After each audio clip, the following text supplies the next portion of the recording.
Hello, everyone, and welcome to a special LTA Championship edition of Hotline League. We literally have one of the champions on the show. He's going to be joining us for the first half of the show. None other than Massu. I'll give him a formal introduction here in just a moment. But first, let me introduce my co-host for the evening. None other than Cubby. Cubby, how's it going? Doing great. Excited to be joined by a most valuable prospect. It's always a good time to get an NACL lad in here, not I, to mention a champion again. I So, yeah. love that no matter, some of these players will go off, they'll do so many things. They'll lift LTA Championship trophies. They'll have amazing performances at Worlds, and you'll still be like, NACL prospect. Yeah. I have to, remind them of their roots every once in a while, Travis, Yeah. before they, take off and do their best internationally. But no, it's been fun. So, yeah, excited to hear more from Massu and everyone else. Fantastic. Well, Massu, welcome to the show. What have you been doing to Thank you. celebrate these last 24 hours? Is this the end of a bender? Have you just been out at clubs, at parties? Have you seen, did you sleep at all last night? How hard have you been going? I did not go hard at all, to be honest, and I'm still not allowed in clubs or bars, so nothing there. I guess that's true. Yeah, You're currently 20, right? When do you turn 21? November 28th. November 28th. Okay. I'm seeing we're lagging a little bit on stream. I'm not sure what is causing that. Maybe Kobe is downloading something. I don't know, but hopefully we are back in a second. In the meantime, I'm just going to push through because I feel like it'll recover. So you said you turned 21 in November. Yeah. All right. Well, I'm looking forward to seeing the tear and rampage that you go on. Then after it's just in time for you to celebrate winning Worlds. Ooh, that's a big step. That's a big step. Well, I also want to give a big shout out to NZXT for sponsoring the show. They are a fantastic partner and sponsor, so it's been great to have them around. We'll talk more about them later. And I also want to shout out Enchanted Travel.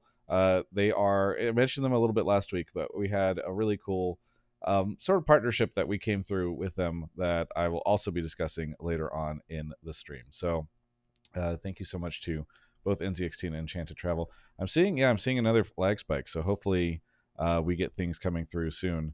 Regardless, Cubby, what was your experience this week in watching the finals? Ooh. I ended up making some salads for me and my roommate. Actually, funnily enough, my new roommate was actually the manager for NoOrg. Going back, they won a proving grounds as an amateur team in 21. So he's pretty in the league as well. So we made some salads. We watched the games and kind of watched the chaos unfold as things continued to get um, more and more crazy as the series went on. And I don't know. I wasn't exactly. I figured it'd be a good final. I wasn't exactly sure. I favored FlyQuest. I think I had on 3-1 on the Prize Pick show that we do, Travis.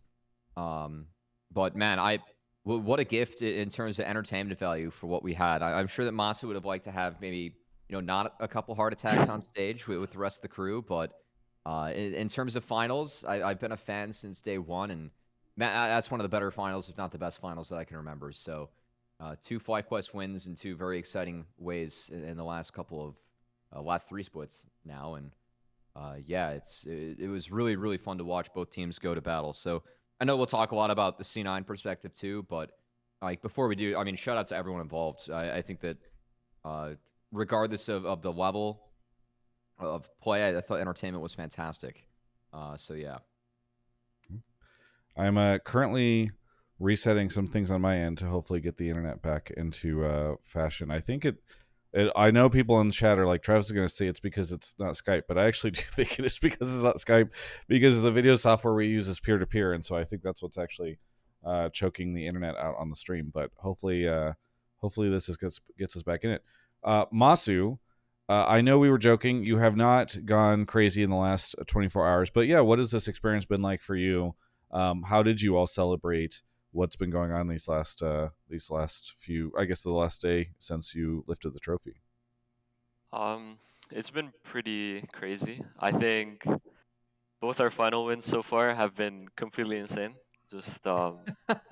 I honestly don't even know. Like first we win with minions, and then we win with backdooring with no minions. So It's just hard to take everything in after you win when it's that crazy.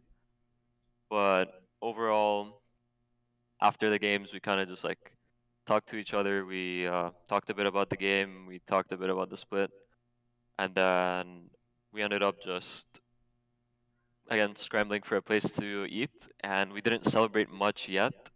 I know there's like something coming up later in the week for like a bigger celebration, so we're saving it for that. Awesome. Yeah, let me ask you this. Did you go through social media yet and look at all the comments and read Reddit and read all the social media? Is this something, because I know this is something a lot of people do after they win, and it's just so enjoyable to see everybody like online talking about them, because so many people are you know so many people are talking about you, experiencing that moment. You get to see it sort of through their eyes. Is this something you do? Um, I usually check like maybe what my friends say to me first and like my family, and then I go on Twitter, kind of see the comments. Sometimes there's like salty fans who really wanted their team to win, which is understandable. Or like I saw a lot of comments about how people hoped both us and C9 would have made it to MSI, which is also like something I feel. But I don't really check Reddit or anything like that. Yeah. Yeah, makes sense. Well, Cubby, as I'm sorting through some tech issues, do you have any questions for Massu? Would you like to talk to him through the experience before we get into calls?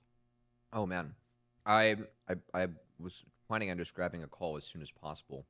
I mean, But we can't yeah, I grab know. calls We should probably wait. until actually people are able to watch the show. So, Yeah, we should probably wait. Um, Masu, and I mean, obviously, you're now what 4 splits in if we kind of like count split one.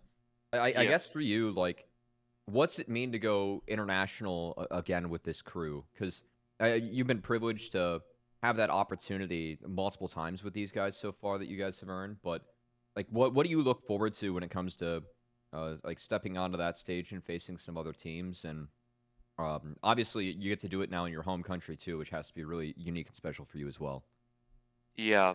I mean, honestly, I say it a lot, and I really don't say it lightly. But going to international competition is, at the end of the day, always my goal. Like ever since I started my career and all throughout now, I want to play to be able to play at MSI, to play at Worlds, and whatever international Riot decides to start. Because I just really like playing against the best players. I think that's when I'm able to improve the most. That's when I'm able to kind of get like wake up calls that I need. I think that's when teams get challenged the hardest. So yeah, it means a lot that we made it together as five again, and I think it's a really good experience, especially because it's in NA. That means we're gonna be able to scrim the teams even before the competition actually starts because they're gonna come here and then we're gonna start scrimming. Oh, that's actually a great point. I'm kind of curious to see like what ends up happening. Is of course some teams will stick or like they'll come later on, I assume, and some Yeah. will come now. But yeah, that'll be kind of curious to see how the scrim bubbles pan out, and you guys just get to, I guess, practice again. Whoever gets to choose to come here first, so that's kind of fun. Hmm. Yeah, I did not think about that. yeah. What do you think of the your chances at MSI? I mean, I know this is like the cliche question everybody gets after you lift a trophy, but I know a lot of people are going to be wondering about it. There's always hopium and despair and all the everything in between during these moments. Yeah. I mean, I like being delusional, so I always think our chances are quite good. But I do think at our current form, like really good teams will of course kind of shut out our weaknesses. So I think how we do at MSI will really depend on like the practice leading up to our first matches. So I think if our practice goes good, I think we have a pretty good chance to take some series, take some games. And I do think we can win the whole thing depending on how it goes. Oh, we love Uh, to hear it. That's the confidence I love to hear. Actually, one question I have, I don't think a caller is gonna hit on this, Masu, Mm. but I thought that last Worlds, obviously you guys had a ton of success. I thought one of the cooler parts of that was you guys said like the staff said that a lot of the scrims you were playing teams outside the tournament to kind of like find your own meta and what you guys wanted to play, try and be successful that way. I like if you guys talked about any game plans or adjustments in terms of like scrim strategy or just practice strategy moving on? Because I do think that like a big part of that was I really loved how you guys played last Worlds. I thought you guys found a great identity with scaling and like some of the picks that really worked for you, and just found a really good way to execute playing that out. And the tournament didn't know, which I thought was a pretty like big advantage in the end, right? So, Yeah. have you guys talked about like any scrim strategy in terms of prep for MSI yet? And is that something that might be on the docket, like kind of forming your own bubble of teams that are outside the tournament to figure out what's best for you guys? We haven't really talked about that yet, but honestly, like even at Worlds, I would say we didn't only scrim teams outside of Worlds contention. Like we did scrim LPL teams towards like the bracket or the playoff stage, and I guess you could say in the group stage we tried to minimize how much LPL teams we scrimmed, just to kind of, because we know they like to share information here and there. So there are some picks that we wanted to keep like under our sleeve, and it did work out in the end. So we might do it again. I'm not sure yet. Well, I think we've stabilized our lineup, or in our internet. So, Cubby, do you want to go ahead and explain how the show works for the people that might be tuning in for the first time because they are excited to hear from our champion? Yeah, if you guys want to call into the show, this is a call-in show. So discord.gg/Travis, at me, at Cubby with your take. If it's good, I'll put you in the waiting room. We have Massu for the rest of the hour, so we're going to try and get in some calls and maybe go rapid fire. So we're going to try and stack some finals takes early on. And then, of course, there is some pretty big news around the league that we'll probably hit on later on in the show, too, with some roster changes being announced. And, of course, maybe a few C9 takes. Of course, they will not be at MSI, and I know that's been a hot topic, as even Massu said earlier on that, after a final that close, it feels like they should be there too, as that was a prevailing take on social media that a lot of NA fans had. Yeah, and we'll get to those. Well, normally we do a whole spiel on like, here's all the news that came out and all that stuff. We're going to save that for the second hour because we have Massu for the first. So, Cubby, I don't know if you've seen, it looks like you've already got some people in the waiting room. So whenever you're ready, go grab folks. Yeah. Yeah, we're ready to go. Awesome. So let's do it. Thank you to JMart09, Popper, Untimed, and PBDoc for the subs. Over on YouTube, I see CJ Foxy with the 7 months of membership. Really appreciate that. And we are just recovering from a little bit of an internet hiccup that we had here on the show. So for those getting back with us, I think that the internet has stabilized, so we should be fine. And yeah, we'll be getting into it in just a moment.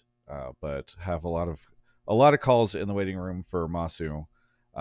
It's been really cool to see such a crazy final, and I want to say I did a prediction of last week, and I'm pretty sure I haven't gone back and looked, but on the prediction show, I'm pretty sure I said Shopify would get SmackDown 0-3, and then we get a 5-game series. So I'm feeling pretty good. Maybe I'm misremembering, but I need to go check and see if that's the case. It might be the GOAT. Yeah, might be the GOAT. Exactly. That's where I'm always at. Jarglyparf is here. Jargly, where are you calling from? I'm calling from Santa Clarita. Santa Clarita, and what would you like to talk about on the show? So my take is Srtty being benched is like the worst thing that Dignitas could have done. That was okay. A different take for later. Yeah, I thought you had two. No, did you have another one? My only one. All right, okay. Jarglyparf, we're gonna save you for later. We're gonna get a Massu take in here. I apologize. Okay. Yeah. Adios. Give me a sec. You'll be back. Don't worry. Massu, what's your take on the Srtty getting benched situation? I will not speak. It's a rough situation for sure. I don't think he played that bad in the split at all. Yeah. But yeah, I'm not sure. Yeah, I agree. It was really disappointing whenever I heard the news. So hopefully he lands on a team soon. But regardless, we have Buttercup here. Buttercup, where are you calling from? Hi, I'm calling from Ellicott City, Maryland. Maryland, what do you want to talk about on the show? My take was that I predict that FlyQuest will have a minimum semifinals appearance at MSI this year. Semifinals, okay. Well, Massu was just saying he thinks there's a chance they could win the whole thing. So I imagine he's going to.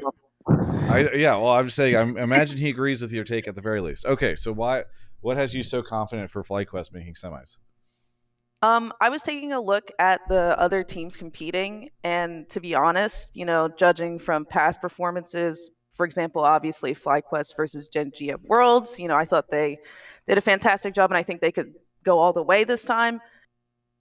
And also, I feel like, the other teams, other than the LPL teams, those are the ones I feel a little bit unsure of. But like, let's assume, Billy and G2 are the two that are going to make it out of play-ins. I think they can beat G2 no problem. Flying Oysters no problem. I honestly think, Team One could maybe be a problem, but I think it's doable. And then obviously Movistar Koi is also no problem. So as long as they can dodge the LPL teams in like quarters specifically, I think it's an easy like semifinals run. Massu, how much have you been paying attention to the competition in the other regions? Have you been watching a lot of the finals? Yeah, I've watched every region, and I've even watched some CFO games, but they're like the only ones I'm slightly unfamiliar with. Yeah. I would say, I mean, the other regions still look pretty good, especially I think LPL and LCK like still look as strong as they usually do. I think because of the way the meta is right now, where there is so much fighting, there's like less time for more strategical plays, I would say.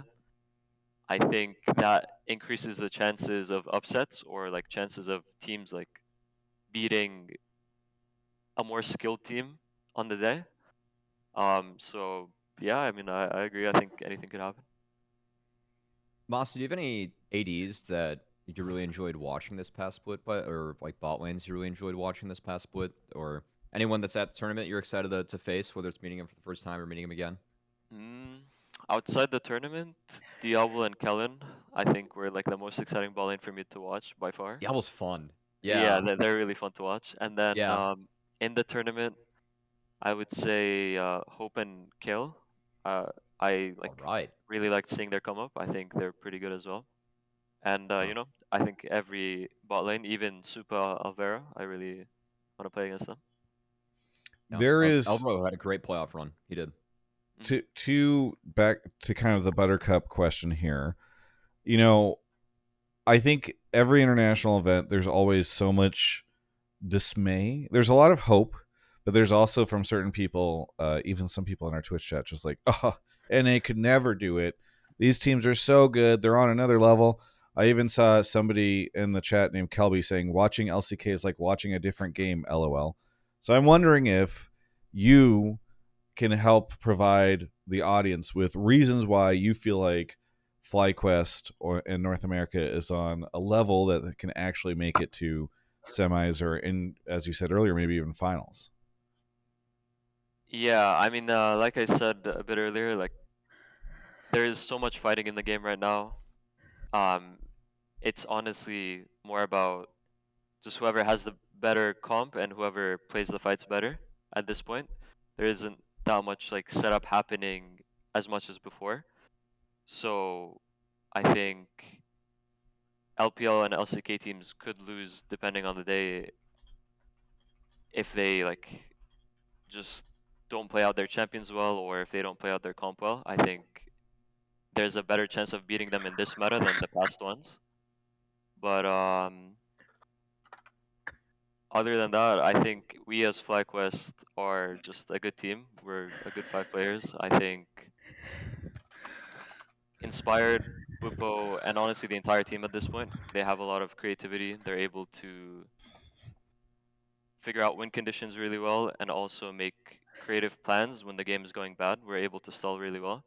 Like I think especially in the C9 game where we were playing Smolder Scion and we were like 0-14 at 15 minutes and we still like we basically won the game and then we threw it again.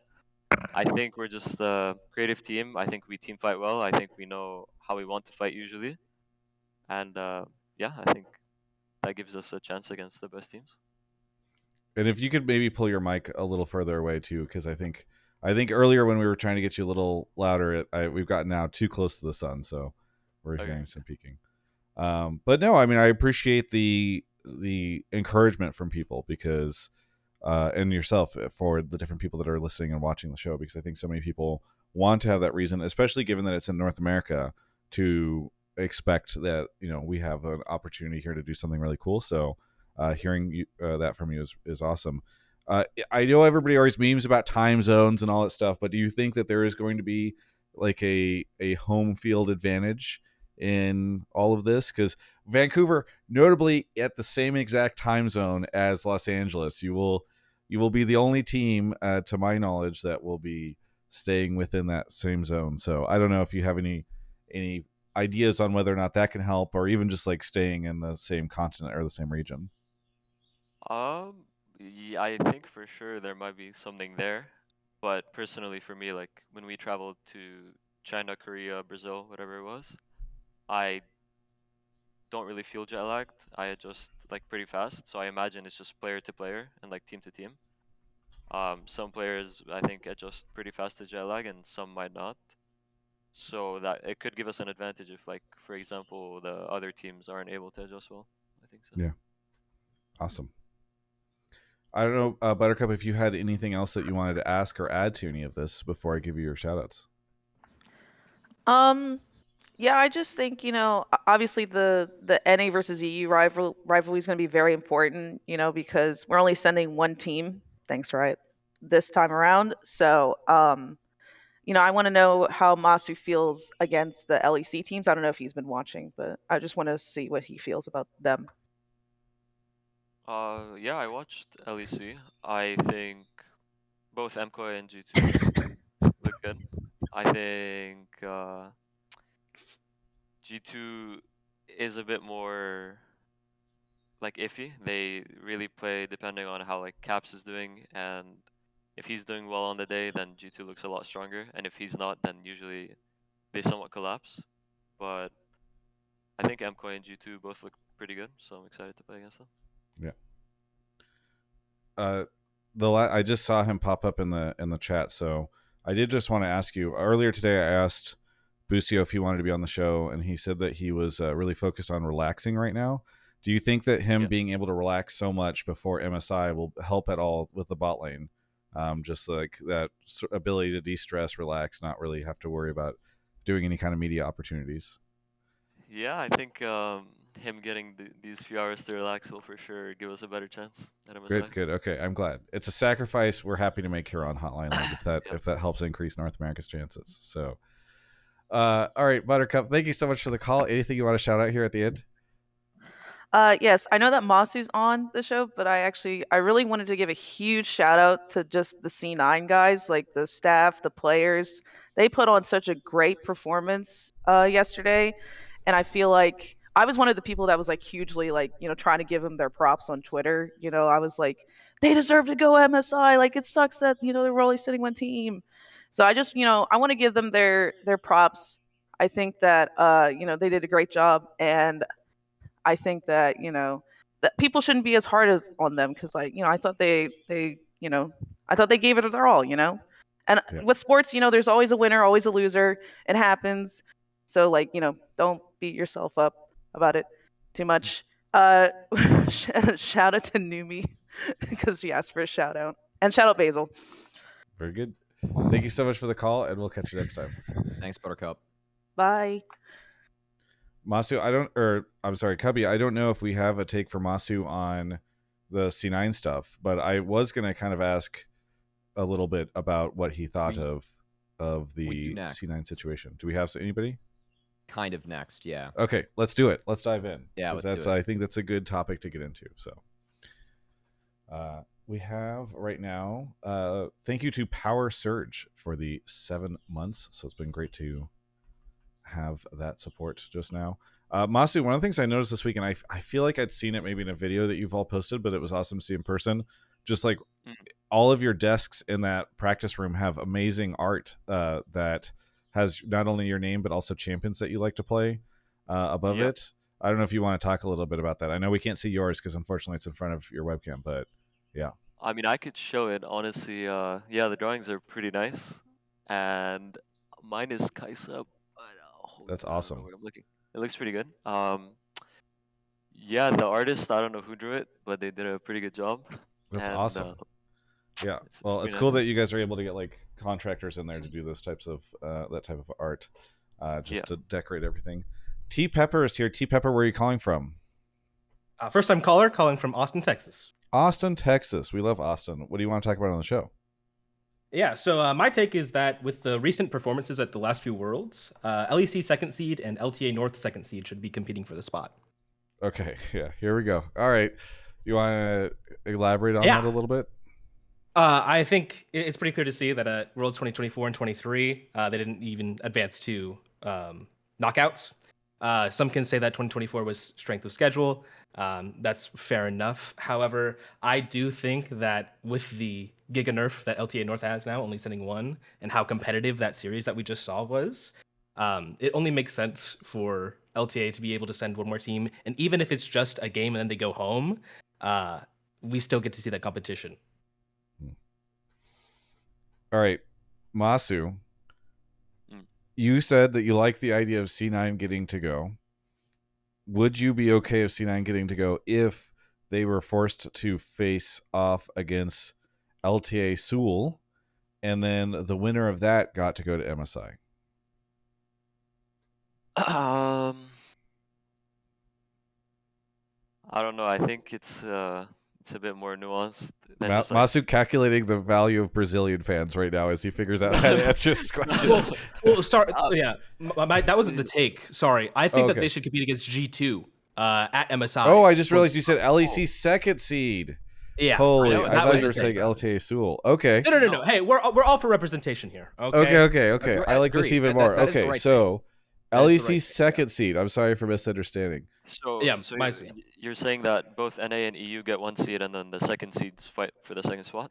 Yep. Exactly. Like practically what happens at the end of play-ins, right? Naturally. Okay. I mean, you look at what 2023 it was Golden Guardians versus BDS, I think the competition was. And that viewership was killer in comparison to the rest of those games. So I think even if it's just one game and the other gets sent home, yeah, it sucks and it can be, somewhat expensive, I guess. But I think the viewership would be out of this world and it would make it a little bit easier to swallow for NA fans. With the changes that Riot choose. For sure, I think like it would be really fun to see. It would be really fun to even play like as a player. But like you said, I don't know about flying out two teams for a single day for like one series, and then I don't even know if I'm the losing team, and then I fly out for one day, lose and go home. It's gonna feel pretty bad. But honestly, I like the idea. I'm just not sure how they can implement it and get something maybe good back. Can I ask another question following that up? Yeah. Do you think it feels bad at Worlds when you compete in play-ins just to get knocked out by LEC at the end of it? Does that make sense? Like, do you still feel like it's worthwhile for that third seed team to compete in play-ins and lose? I mean, I think so because play-ins is just more games. It's kind of it feels different than sending that team for one series and then going home, rather than going into play-ins and then playing like 3 different teams, and then you can actually see if you beat 2 out of 3, then you advance, and if you don't, then you lose. Then it makes more sense because you're staying there for more than one day. You're getting enough practice. You're getting enough games in. But if you're just going there for one day and then you're going home after getting knocked out, it kind of feels. Obviously, I don't think it's pointless, but it almost feels that way. Yeah. Fair enough. All right. Cubby, what do you think? Is this a LEC LTA battle for the second seed? By the way, the other challenge is like, okay, we're saying LTA North should have to compete. LTA North second seed. I see. Okay. So LTA North second seed. I wonder if like LTA Seoul is like, this is really weird. Like we only get to send one seed. LTA North gets to send a second seed who has a chance for it. I'm not saying that like that is not backed up by experience over time, but I one of my challenges with it, or one of my concerns, is that it like further fractions the whole idea of like LTA being a single region, which in some sense I don't really care about because I don't feel like we've demonstrated over the course of this year that it is a single region, but it starts to get even more confusing at that point in time. So, but yeah, Cubby, what do you think? I mean, I think my vote would be LTA gets a second team, and then Korea gets a third team, and then you just have a 12-team tournament. Because for me, I mean, yes, but that's not the take, Covey. We all agree that would be better. I know. 100%. I mean, I'm down. I think that the war, like this is what is going to happen at the end of the year for LPL versus LCK and their 4th seed to go to Worlds with the new format. So I actually think like there is historical precedent from the caller. There's also some precedent for this year. So yeah, I'm kind of down, and it sucks. Like, I mean, I just feel like if EWC has a better format, then they're gonna just like that could just be a better tournament, which I think really sucks, given that that is like right after a official Riot event, and legitimately like with the teams that they have already, it is actually looking like it could be a banger tournament. So Over less days is the only. I do want to point out that it takes yeah. place over like a tiny, tiny little window. But yeah, Yeah, but I mean, I think the only thing that like I will tell people at home is LTA North should not be getting 2 seeds over LTA South. Like, if I know that we've had this discussion on Hotline League before, but if you're a region, you need representation, as even Massu points out, for the big tournaments. And we have seen like teams in the past do well. I mean, shout out to the Lost Oceanic region with the Pabu team. They like actually did some damage with going through play-ins and making it to the bracket stage. I'm blanking on which team he was on. It was like Pentagon or something when they made a run a few years back. I think that play-ins you can actually build up some momentum too, as Masu's trying to point out, right? Like if you have a good play-in, that can build up some confidence to go up against some of the better teams that will exist throughout the back half of play-in already, right? So I do think that having a war between NA and EU for MSI, and then a war between LPL and LCK for Worlds in that final spot would actually be quite fun. And I know it would suck to fly out for one day and then go back, but I think fan wise that they would really like that. So I'm just I don't know if like how Riot would be able to support that on their end, but that sounds fun to me. I do think that what you are suggesting, like if we're forced into the current number of teams, caller, that like this is probably a better solution than what we have right now, and probably creates honestly more hype. I mean, obviously, I think LEC would be better about it, especially if they weren't able to get through. But I don't know. Winners win, losers lose. You have like Papa Smithy, like the loser is like the casters, the region go home too. I mean, we can throw out some like some higher stakes for this. You know, I'm sure they'd love that. Yeah, yeah. And and honestly, I mean, if you look at flights from Berlin to Sao Paulo, it's not that much further than California. I think it's like about 3 extra hours on the flights. If they rather do like a best of the West tournament to give LTA South a chance in this for their second seed and like some triple round robin, I don't know how they do it, but all I'm saying is just like the opportunity should be given. I think that it would be much easier for the fans to get behind the changes that they're trying to incorporate with the condensation of the LCS into LTA. But I think that having that option, one would be a banger series, but also would be easier for fans to get behind. Yeah. Well, we'll Travis, see how I know things you're gonna, go. Oh, go I ahead. know you're gonna ask Masu about maybe like his thoughts on the C9 guys in that series. Oh yes, yeah. Thank you. Yeah. Yeah, only because this is in reference to our second seed in this case, which would be C9. Masu, there's been online a lot of people. In fact, earlier our caller said like was sort of defending C9, and we saw a bunch of people in Twitch chat, I think, sort of shit on C9 in response and be like, yeah, those guys sucked or whatever. And C9, I think, has taken a lot of heat over the last 24 hours. So I don't know if you feel like that is warranted. If you feel like they did make a ton of mistakes, if you feel like people are being too hard on them, like what do you think? Honestly, I think C9 played pretty well yesterday. I think Sven especially was also playing quite well. I think they are more or less like a pretty standard team. They will fight on objectives when they're stronger. They will use their item spikes. They will use TP advantages. They will punish your summoners, and I think they were doing that pretty well yesterday. Um, I think usually their weakness, at least from what we got, is that they didn't assign lanes very well, and we weren't able to punish that yesterday. So I think they played pretty well. Yeah. All right. So then you're against all sort of the hatred, and I don't know, maybe hatred is too strong of a term, but just sort of rampant animosity that is coming towards their way from the fan base. Yeah, I don't think they played like so bad or anything. I think in the last game maybe they made too many unnecessary plays. I think like if they just got Drake Soul and then they didn't do that engage on me on mid and just maybe like played for Elder and forced us to fight them, then maybe the game would have looked better for them. But I think it would still give us a good chance of winning.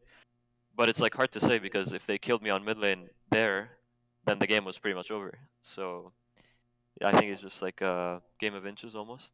Yeah. All right. Yeah.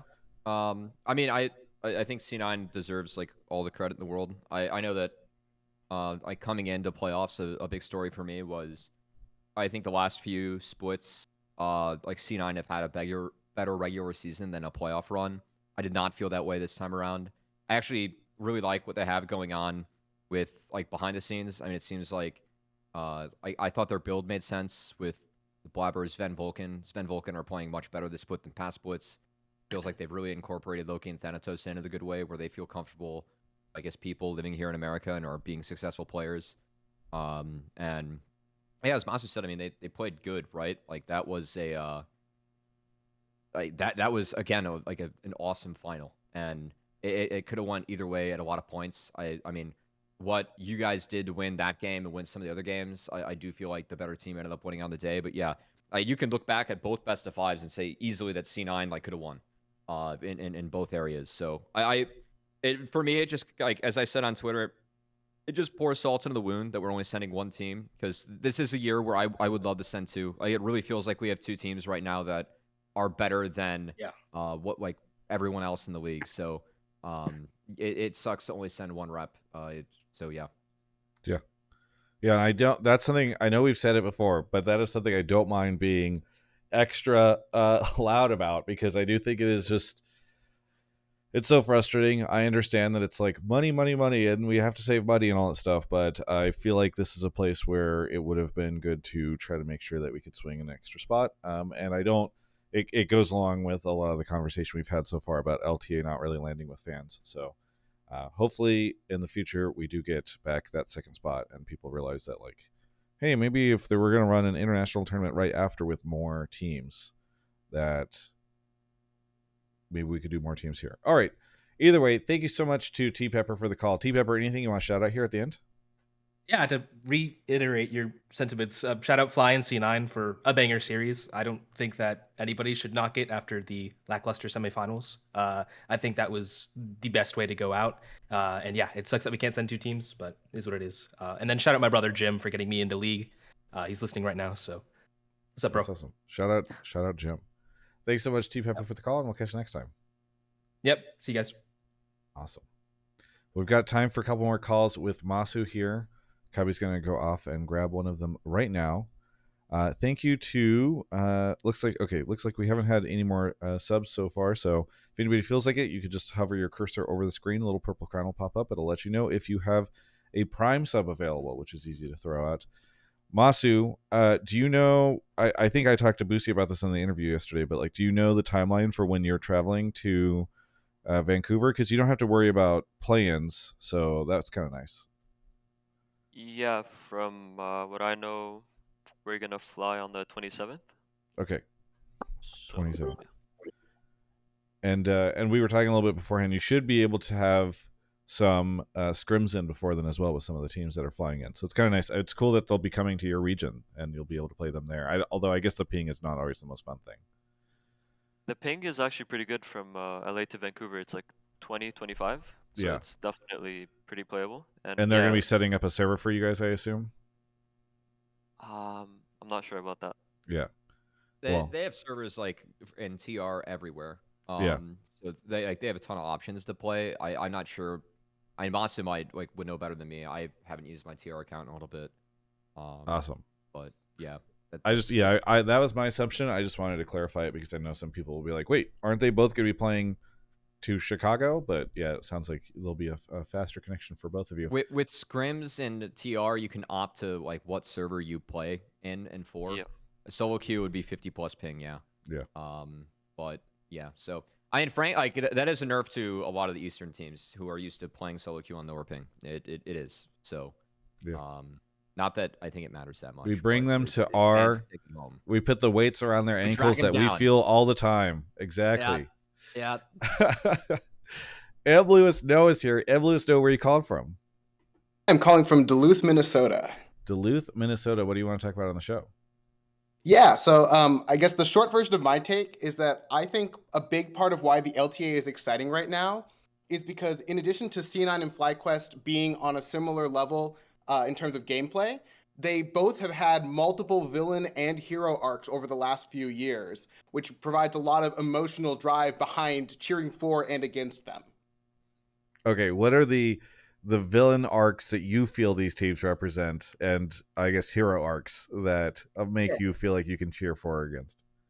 We'll start with villain, of course, because you want to end positive. Yeah. And to be clear, this is not like I think everyone involved in all of these are good people. To be very clear, Except looking Massu, like, right? He's the true villain of except the for Masu. I LTA. mean, yeah, we all know Masu's secretly been the villain all along. Okay, No, gotcha. So I think when you look at FlyQuest, and especially with the acquisition with the new ownership, we had all these really big promises about investments in NA talent, and then what we got was essentially a super team. And then that was followed by both Inspired and Bwipo coming in with really strong statements, communicated in a way that I think a lot of North Americans felt were offended by. And so I think that got them a lot of early hate that they were able to deliver on in terms of being excellent. But I think that there's people who remember them as being kind of arrogant. On the C9 side, C9's been around a lot longer. I'll say I started watching League properly in like 2019, 2020, so I'm missing some of the early context. But more recently, I can think of them as being, the team with some of the contract jailing in Academy. And then more recently, you've got things like the Jojo Pion situation where it gets leaked by a content creator who then signs with them as a coach about all these things that devalue him, all this sort of stuff, right?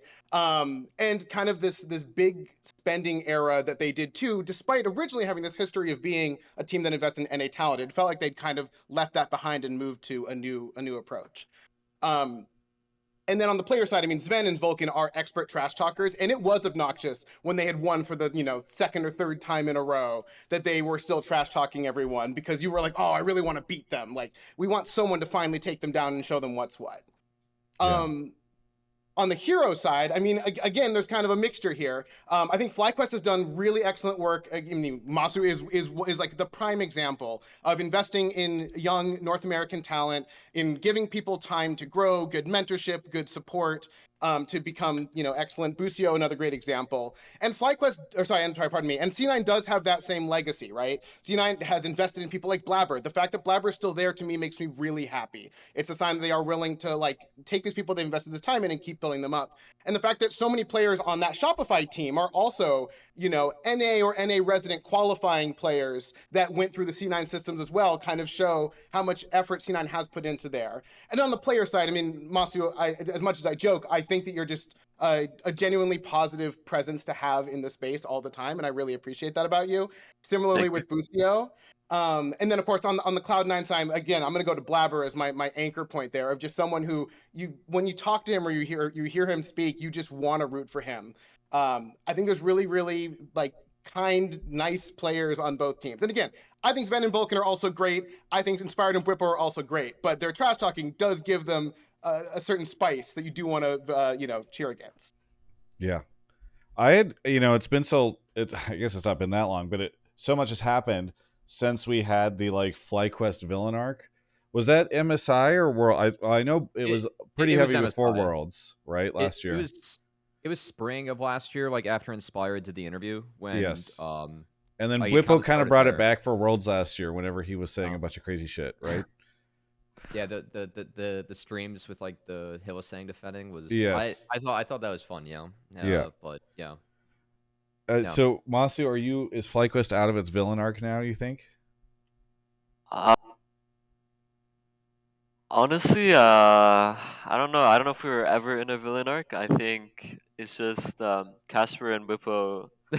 They're two people with very big personalities. They are very.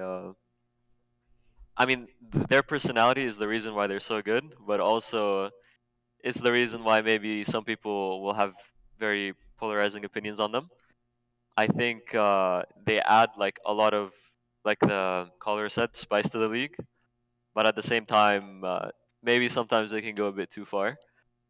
But they do it in for entertainment, just to kind of get a kick out of everyone. So I think, yeah, they are good villains. I think FlyQuest is not in its villain arc right now, but with Bippo and Inspired on the team, it might come back at any moment. Okay, so you guys are dipping out of the villain arc, but the villain arc might rise up once more.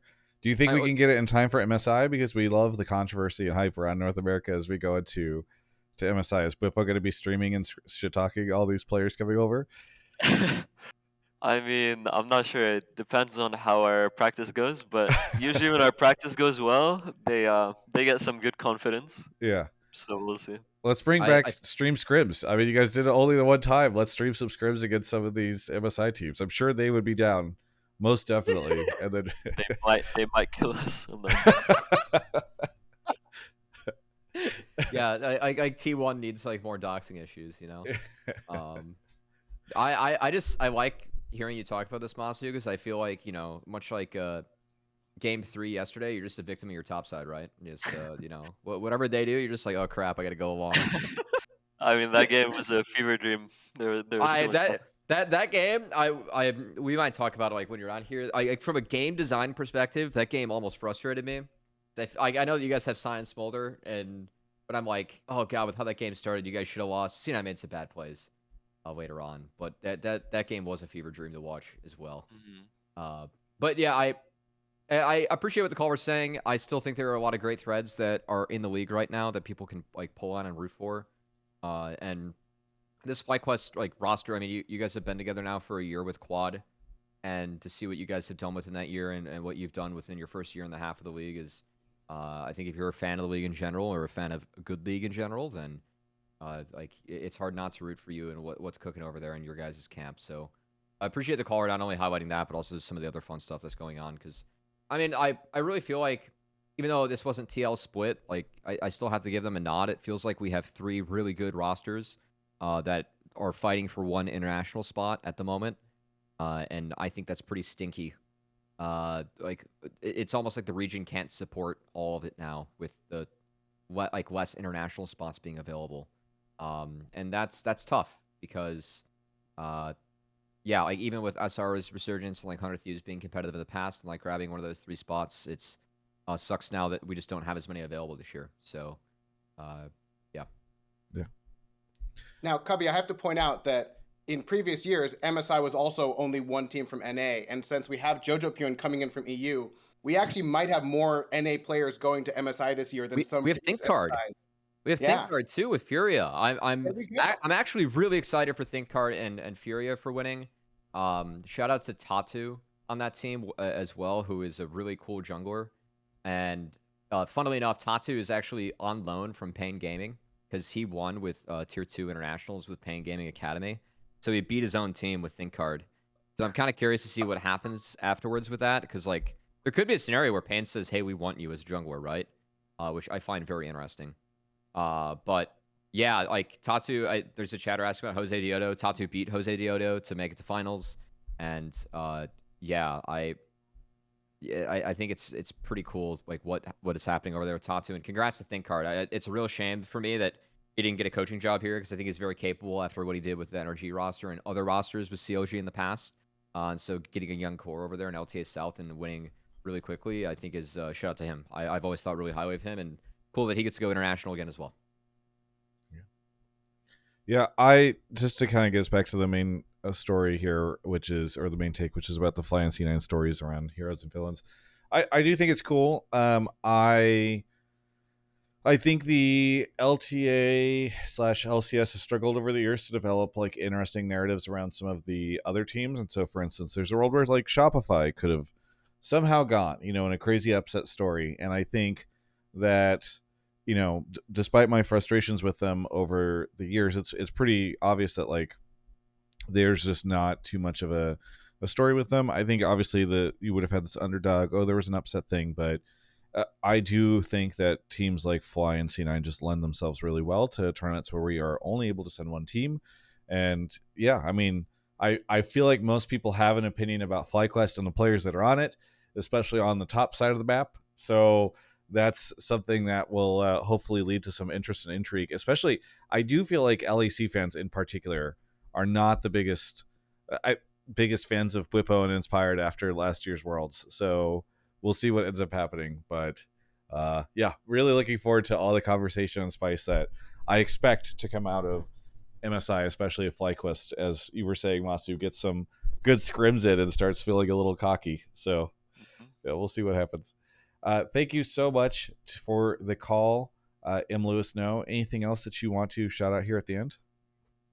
I mean, shout out to you know the players on both of those teams and supporting staff and everyone. It was a great finals to watch. On the edge of my seat all the way through Game 5, which was fantastic. Shout out especially to Massu. Your story on is it called The Drive at this point? I don't remember anymore. I'm so sorry. Yeah, Drive. Yeah. Your story there was really heartwarming, and I'm just so glad that you're in the league and doing well. Shout out to Travis's sponsors, of course. Esports Winter is real, and anyone who's willing to help put money into the space, not on behalf of a despotic government, is a thumbs up from me. And yeah, shout out to Cubby and Travis for doing this. It's always a pleasure. Yeah. Thank you so much Thanks for for the calling. call. We'll catch you next time. Massu, I know you had an out at 8. I don't know if you want to take one more call or if you're feeling like you have to head out. I got time. Okay, cool. That's awesome. We got one more call. It's a good one for you. I'll go grab him here. Yeah. All right, we'll grab another call. That'll give us we started a little late, so we get a full hour with you, which I really appreciate. Thank you to Anon Rabbit for the 5 gifted subs in the chat, randomly gifted to people. One of them went to Tomio, which I think is very funny. And then Spotted Bra coming through. Soppeted Bra, whatever. Thank you, Soppeted Bra. I'm sorry as I stumble over your name for the 5 gifted as well. I don't know what's happening if these people are competing, but I appreciate it regardless. By the way, Numi just pointed out in chat that about 19 minutes ago, the writer who did the investigation and fix on the Feet of Warfare bug posted a pretty long Reddit comment in the thread about it that explained what went wrong, why it happened, and how they're fixing it. So I don't know if we'll end up getting a call in about that later on. It's very, I don't know, specific in terms of the way the programming works, but just wanted to call that out for people who are interested in it because I saw some people talking about it in the chat. I will say I am kind of happy that FlyQuest won, so that didn't become a bigger story. I think that is. Yeah, that would have been a pretty big controversy. That would have been tough. Yeah. Anyway. Do you Massu, really quickly, do you have an opinion about it? Like, I don't know if obviously you won, so maybe you're just shrugging it off, but I just want to make sure you don't have any thoughts on it. I mean, for sure, that's a pretty huge bug, and it could definitely swing the game, even if it's just a little bit. I think that's a pretty big bug. We didn't notice it in the game, to be honest. That's why nobody called it out. But it's definitely good if they fix that for the future, because it could ruin games. I get a little annoyed because I was the official explanation. I'm trying to remember. Was the official explanation hey, neither team noticed it and neither team paused, so that's why we kept playing? Yes. Yeah. It's a little annoying to me that our philosophy on this stuff is players both need to be actively, very intensely playing the game, doing every little thing, and then also just sitting around being bug checking in the middle of the game. Okay, is this buff in the right place? Is this going okay on the minimap? Is this not an issue? I think it's a little unreasonable for some of these buffs that are so big to be something that we expect all 10 players to be actively thinking through during the time. So I don't know. Yeah. Apparently some of it's actually a liability thing. Because I was actually talking about this yesterday. If the league were to be in charge of that, then they actually open themselves up to liability if they don't catch one, for example, which is part of why it's on the teams and players, right? So yeah, that I found that as an interesting tidbit because I was with you, Travis. I was like, why is there not a chrono break from God here, right? Because that would have sucked. Again, it would have taken away from a great series. Feats, it does matter, but it doesn't decide the game like the players do, right? But yeah, the game not working as intended, that is 3K gold of stats if you have upgraded boots, estimated depending on what boots you get and where you're at. That are so that's a 6K difference in the game, right? Because that should have been on one team and it's with the other. So that's quite. It's funny because it somewhat implies if we're assuming that Riot's not liable for it and it's on the players, it somewhat implies that like it's a feature of the competition is the game could bug and you as a player need to be good enough to be able to identify it. It's like this is part of the esport now. It's like not only are you in charge of making sure you get your CS, you make the right team decision, the right team fight decisions, the right draft and bans and all that stuff, but also you need to be on your edge looking for all the bugs that could occur in the game and call them out because that's what's going to help you win or lose. I will say in sports, like teams get reviews or challenges to challenge ref calls, and it's not the league. And oftentimes you will have missed calls, and then it doesn't get changed from the league, and like fans bitch about it. So I think there is some precedent, but yeah, it's definitely unique. And again, I'm with you, Travis. I just found that tidbit interesting as I was talking to folks that know more about it than me about it. Yeah. Yesterday. So yeah. Massu, I'm sorry, I know we have a caller here, but just really quickly before we move on. When you're locked in the game, when it's finals, you're in, I don't know, game 3, game 4, game 5. How capable are you of noticing these types of bugs? Honestly, it depends on the bug a lot. I think Feats of Warfare, we didn't really pay that much attention to it overall, like throughout this year. But more recently, when they buffed it, we started putting more attention to it. So I think maybe if it was like a game 1 or something, we would have noticed. But because it was game 5, we were all like basically shitting our pants, and then we like saw the Feats of Warfare thing happen, and we thought we got it. So I think everyone just like assumed it was us from there because we got the 3 kills first. Yeah. And we didn't bother to like press tab and see that their boots had the red outline. And according to Riot, that's a skill issue on your part. I think that's you as 5 players. At least one of you should have noticed it. So we definitely won't forget for next time. Yeah. Hopefully you can practice that in the scrims. You should try to figure out what the bugs are and then practice identifying them so that you could pause and get them fixed. Okay. Scrim block just for bugs. Yeah, exactly. This is our bug scrim block. We do one once a month. It's like a fire drill to figure out how to how to have the competitive advantage over our opponents, that we're better at identifying the inevitable bugs that occur in this game. All right, Frankalin is here. Frankalin, where are you calling from? I've been here for a minute. I'm calling from Philadelphia, Pennsylvania. Philadelphia. What do you want to talk about on the show? I kind of have not like a meaty one, but I say one like 3 parts, big wing. Massu, honestly, as a fan, I've been really, really proud to see you a lot more in like content this year compared to last year. At least you were in a couple of pros last year, but I think you kind of taken it on yourself a lot more in like the FlyQuest kind of like I guess FlyQuest org content more. So you've been way, way more content compared to last year. It's kind of like a joke running that you didn't really say anything in content before. There was like a post fight before. So has it kind of been like a you decision, like an org decision kind of thing?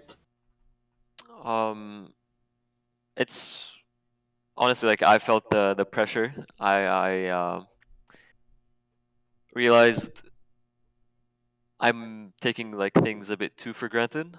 I have to like make some kind of consistent thing where I can kind of show more of myself, show more of my personality, and just give more to the fans so that I actually give them a reason to support me. And it's also definitely from the org as well, like getting little pushes here and there has been pretty helpful.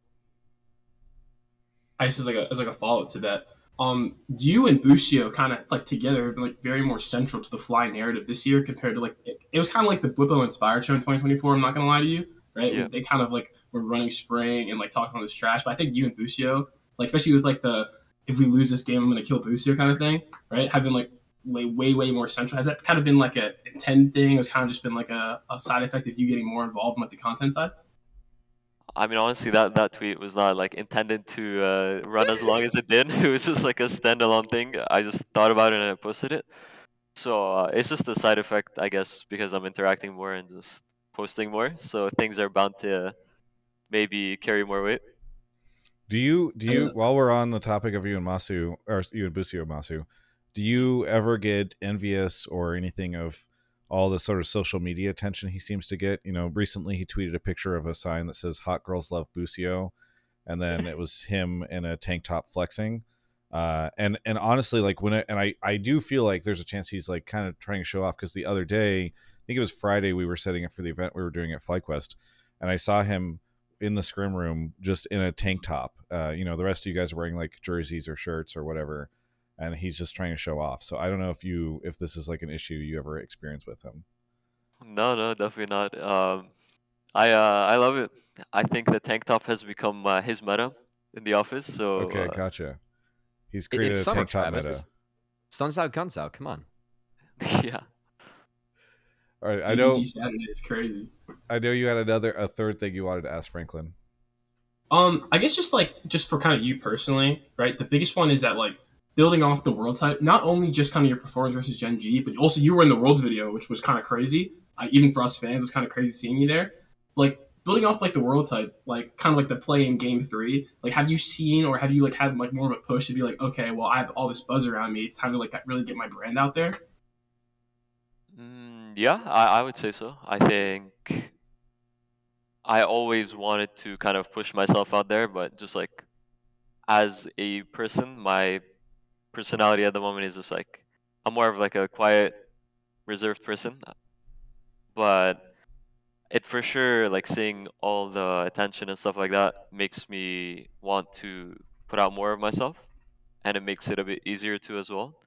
So I've just been like opening up a bit more, and yeah. I guess it's like a final question. Like, how do we? Like, I'm not gonna lie. There's a lot of pros that are kind of like you more last year, where it's like they kind of just want to like show up on stage, play some games, and like leave. I'm not gonna lie like that, right? So like, how do we kind of encourage more pros as fans, kind of as like, as fans, as a community, to kind of get more out there and like like do the pros interviews, maybe go in the dive, come on Hotline League, stuff like that. Even like tweet more. Mm.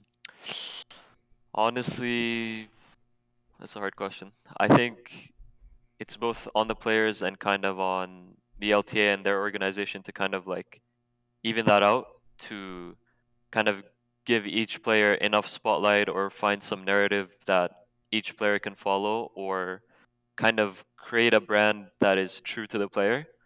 I think some people have trouble with that just because, again, like they are more reserved or they don't like to show themselves out as much, which is more or less how I was last year. So I think it's just a mix of the player, their org, and the LTA to kind of create narratives or brands that someone feels comfortable pushing out. Yeah. Okay, yeah. No. Go, Franklin. Sorry. Just as like one more follow up, I had a conversation with Rat Ready in the LCS Discord like over super duper while ago that like sometimes I think on the Riot side they might kind of struggle with like inviting players on teams that aren't necessarily doing as well, things like that. Like on pros after you play the games for the day. So like if the team goes out there and like loses some games, right? It might be hard to get them to like, or it might be like even hard to ask them like if they're maybe they're 06 or 08 in like summer or something like that, and they're going home basically. Like how do we bridge the gap between like even if you're losing, we as fans we still need to see you talk about stuff besides the game or outside just on stage. Again, that's hard because it's like person to person. I think some people are more comfortable in defeat to be able to come out and kind of speak out on their issues, their team's issues, and be more of a public voice even when they're losing. They have like enough mental fortitude to do that, which I think is like a great attribute to have, but not everyone can have that. And I think the other part is just oftentimes when you are on a losing team or you don't perform well, fans can be very critical, and kind of everything you say will somehow backfire. So I think that could also, I'm not sure how to fix that, but that definitely could contribute to why when someone is losing, they are less likely to maybe come on podcasts or answer questions, stuff like that. Yeah. Uh, go ahead, Kobe.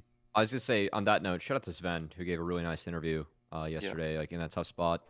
And as Massu pointed out, like I thought both ADs had a really good series. Like Sven had a really good series himself, and I appreciate that a caller actually like had a take on this, because I know that this is something, Massu, that I actually pinged you about earlier in the year that I was just happy to see. I mean, you at least having some fun with it, right? Whatever it is. Yeah, glad other folks have noticed, and at least enjoyed the fact that everyone over there seems to be having a little bit of fun with having the post on Twitter, right? At least making it a good time. Well, I do. Speaking of Twitter, for those of you that still use Twitter, I just went over, I followed Massu because for some reason I wasn't following Massu. I am embarrassed about that. Massu's not following me, so I think it's like a mutual situation, but maybe after this episode we'll be fine. But Sorry. he's closing in on 10,000 followers. So it's Massu036. I believe we have it underneath his name on the overlays. So if people can go follow Massu, I just put a link into Twitch chat and also YouTube chat to try to get him up to 10K since we're talking about this. The other two things I want to talk about. One, is it true that Inspired is waiting for you in a CS lobby right now and he's trying to get you to play CS with him? That is true. I just saw like a message pop up in the corner. I didn't read it in time, but I imagine he didn't have very nice things to say. Okay. So, I also saw a rumor that he keeps your scrim room at 78 degrees. Yes. Like you're training F1 drivers in there? That's not a rumor. He's just completely ill. I don't know like what he likes about it, but he turns the scrim room into a sauna. It's like 80 degrees in here. We're all dying, but he's happy, so. How? Yeah. Why is it? Yeah. I mean, there's 5 of you, and there's only one of him, because I know that you have another player or coach that hangs out in there. How have you not been able to overcome this? Like some people, you don't need that much to please them, and others you need to bend a bit more to help them. And we just happen to be very flexible people, so we're helping him. Well, I do appreciate that in the call where we're talking about how players are doing more content and Massu realizes he needs to give back to the fans. On the other hand, we have Inspired, who I don't know if he's ever been on the show, but is actively trying to pull his teammate off of it while torturing him in a 78-degree sauna of a scrim room. So, there's a lot of different players in the LTA. And while Massu was saying earlier that he feels like the villain arc for FlyQuest is over, I don't know if the villain arc for Inspired is over. That's my takeaway here. You know what? Yeah. I like it. It's like training an F1 driver. Inspired loves his soccer or his football, I should say for him. It's like he's just trying to be sweaty on the pitch. Yeah. Getting everyone in shape. Cut some pounds while you're playing League. I think that's adds up over time. Yeah. All right. Well, before we say goodbye to you, Massu, I want to end our call here with Frankalin. Frankalin, any shout outs here at all? Kind of like once again, like the whole LTA Discord, LTA North Discord, let me specify. All the backstage producer guys for Riot. Like, you might know, like, Leo if you're, like, a super fan. You might know Rody if you're a super fan. You might know Zeke if you're a super duper duper duper fan. All I'm saying. Also, not the first time a bug has changed the game, by the way. TL versus Genji, Clid smiting at level 6 early. TL versus EG, the Baron leveling up mid-fight. And Tez versus Gam with the Jackie loves Maul Maldoverse didn't even activate. So just crazy stuff in the history of the game, honestly. But otherwise, that's pretty much all I got. Thank you so much, Massu, for coming on and like answering a bunch of these questions. Yeah. Thank you. You need to get more pros in front for the fans, if you ask me. Thank you, Frankalin, and we'll catch you later. Thank you. All right, Massu, we'll let you get to your CS lobby with Inspire, and I'm sorry if he started without you, but anything you want to say here at the end? Just thank you guys for having me. It's a fun show, and thank you to the fans that always watch us and support us. It really means a lot, and hopefully we can give as good of a performance at MSI, but go even further. So. Awesome. Well, yeah, really looking forward to seeing what you can pull off. It's going to be great to see you at MSI in just a couple weeks, actually. So it's going to be great to see you step on that stage. But thank you so much, Massu, for joining us on Hotline League. Good luck with Inspired. Yep. Good luck with avoid getting heat stroke in that room as much as you can. Anyone good? Anyone hit global elite over there? You guys like raw gamers? I don't know. Inspired says he's super good, but I've never seen him play, so we'll have to test it out. Oh, you're about to find out. Okay. Have fun. Nice hoodie, Cubby. Yeah. Yeah. See you guys. Good luck. Yeah. See you. Good to see you, buddy. Yeah. All right. We're resetting the overlay here and switching everything over as we do this. But yeah, really great to have him on. I love getting pro players on. It's so cool, and especially having a player come on right after a win like that. It's always such a joy. So yeah, thank you. Shout out to Massu. I didn't say it while he was on, but technically, I think with that win, he becomes the most successful, most valuable prospect of all time. Just because our criteria is wins above replacement, so like baseball WAR, for 2 years out since you get the award or promote. So now the fact that he's been in every final, minus split one, right? But it's still like dropped to, yeah. I feel like within the 2 years he's actually hit it based on what he's done at Worlds and done domestically, which is cool. So shout out to Massu. He was very, very, very fun that he's having that much success at the next level. And I hope a lot of fans enjoy it too. It's pretty cool we get a player, like in the 14th, 15th year of a game that comes up and is this good. So yeah. Well, we're going to take a quick break to talk about one of our sponsors for the evening, and that is Enchanted Travel. Okay, so this is a crazy story. I'm going to let you all kind of, we're going to go through this as best as we can, because it's like one of the most unique sponsors I've ever had for the show. Enchanted Travel is a travel agency that is based out of Nebraska, and obviously they serve people all over. So it's not a thing where you need to be in Nebraska or anything like that. People, you can reach out to them all over the world, and we'll have a link over to their website in the description, and I'll put one into the chat here in a little bit. But so Josh from Enchanted Travel reached out to me at the end of last year, which is kind of crazy how long it kind of got us to work through the stuff. And he was saying, hey, I really like Hotline League, and I'm a big League of Legends fan, and I'd love to work with you somehow on doing some sort of partnership with the show and some of your content, etc. How can we do that? And we went back and forth. And I'll be honest, like most of the time, whenever I see an email like this go through, I politely decline, because it's just difficult sometimes to work with like a smaller business. Oftentimes, I feel like the value is not particularly there for the business, because maybe I'm not able to like, they might. I remember there at one point in time, there was like a small bank branch that reached out to me and wanted to work with me, or credit union, and I'm like, I don't believe I have enough people in your local vicinity to make this work. But we went back and forth, and where we settled on was, I said, hey, I travel a lot for work, and I don't think that it makes sense for us to do some like big sponsorship. I'm not comfortable doing that, because I want to make sure that we've got some really cool thing going back and forth. So we went back and forth, and he said, hey, why don't I'll send you on a trip.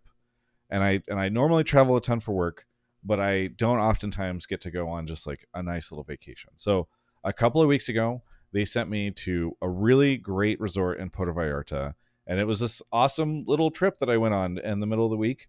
I had a great time. I did a little bit of work there, but what I do want to talk about was how great it was working with them. And I know that obviously this was a bit of a special circumstance, but I kind of got to go through and experience what it's like to work with Enchanted Travel. And it's so different than, you go to one of these websites and you're looking at just like a page after page after page of, resorts or trips or flights or any of that type of stuff. And you have to figure out how to link this all up. Because they do this all the time, they're so used to figuring out how to build out a package that's perfect for you, link up the flights, do all that type of stuff. And the best thing about it is just their customer service is amazing.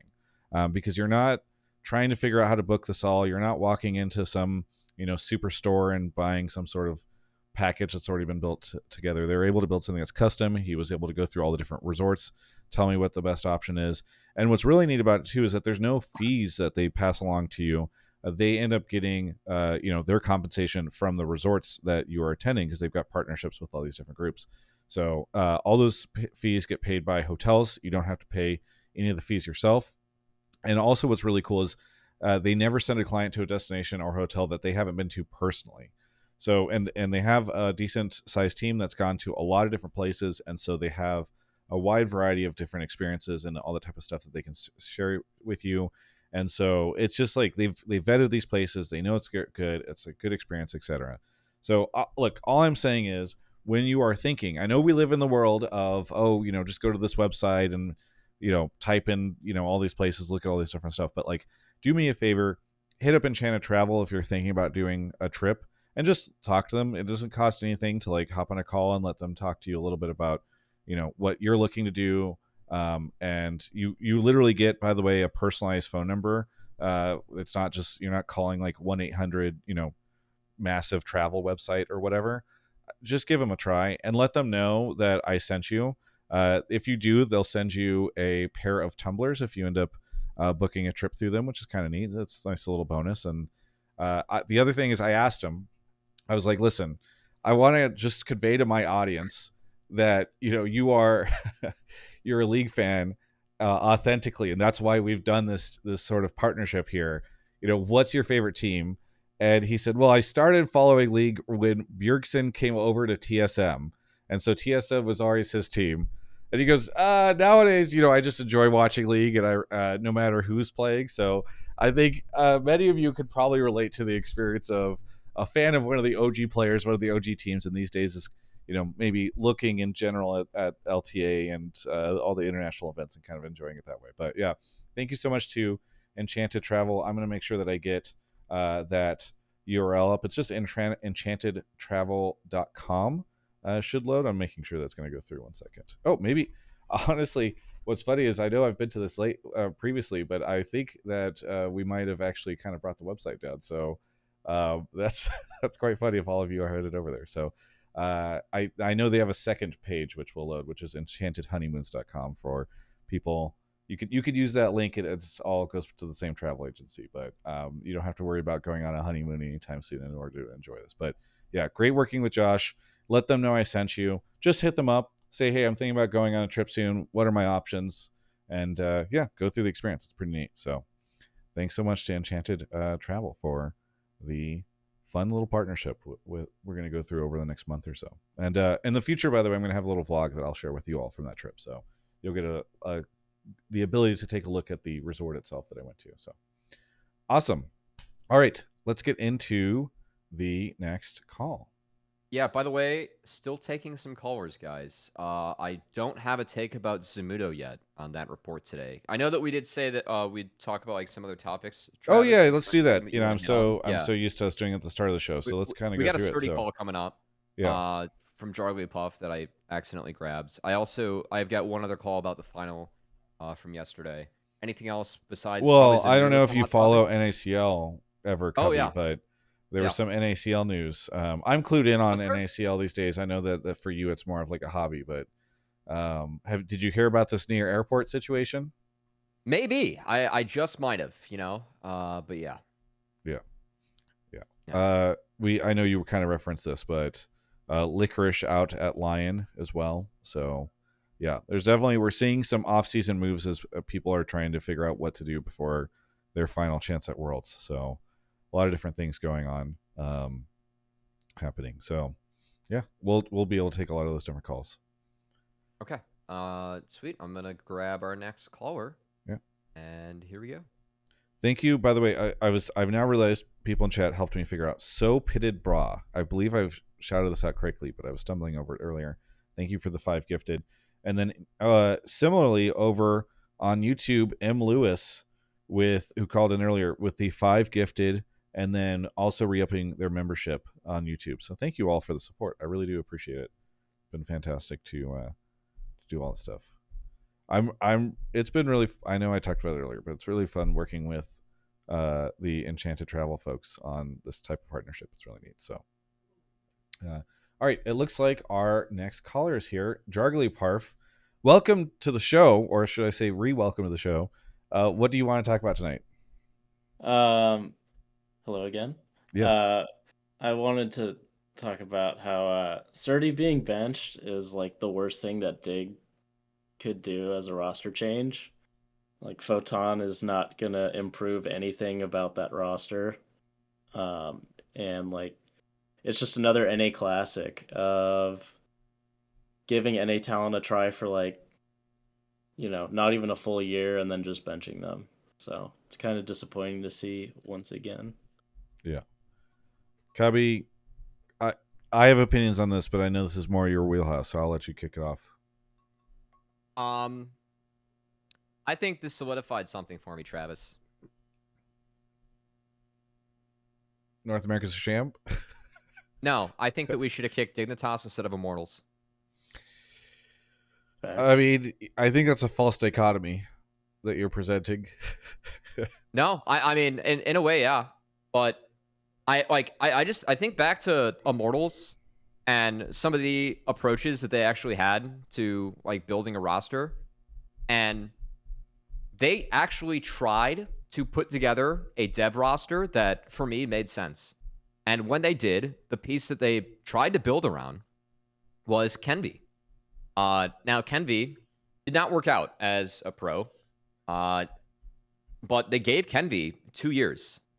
And I feel like that was very fair to the player. And they tried to at least adjust pieces around him to make things good. And I could see at least some of the theory of what Immortals was trying. And Immortals actually had a decent roster last spring with that Armeo team with Mask and Castle. This was a team that they missed. I was joking that they were winning more games than K Corp, which was very true for the first couple of splits, because LEC had the 3 splits, we had the 2. And for me, the adjustments that they made to their roster, I could see how they got from point A to point B with their off seasons. And while I didn't fully agree with everything that they did, I could see a lot more of the theory than what's actually going on with Dignitas, which I since 2022, Dignitas has not had a team that has made it through summer. They've made changes every single year. And I think that as an org, if you've done that for 3-4 years straight, you're showing absolutely no idea or direction of where you actually want to go. And for me, Srtty, I've said a lot of times on here, I thought that Srtty was the best prospect that an org like Dignitas could ever get their hands on. And look, I know behind the scenes that when Srtty came on the show last week, he was already out. Oh, really? I want to be clear. I did not know that at the time. Yeah. And for me, Sorry, really quickly, do you think Srtty knew that at the time? Yes. Okay. And I think so when we got an LTA Pro player on for the first time in a while, he was an LTA Pro. Yeah. He wasn't an LTA Pro. Okay. Well, yeah. I just. Not Thank you, Massu. Hopefully, Massu, stick around, please. Let's hope for not some last minute MSI change. But I think the difference for me, obviously DSG made a change with Scary Jerry. I do think that them fighting for a spot, it does make things a little bit different for them. Dignitas is not. And I think Photon is a good player. But how many times have we seen Dignitas actually attempt to grab a good player to be competitive? I'm sorry, this roster is not, from what we've seen so far, this roster is not going to be competitive with the teams that we have in LTA North at the moment. So, what are we doing?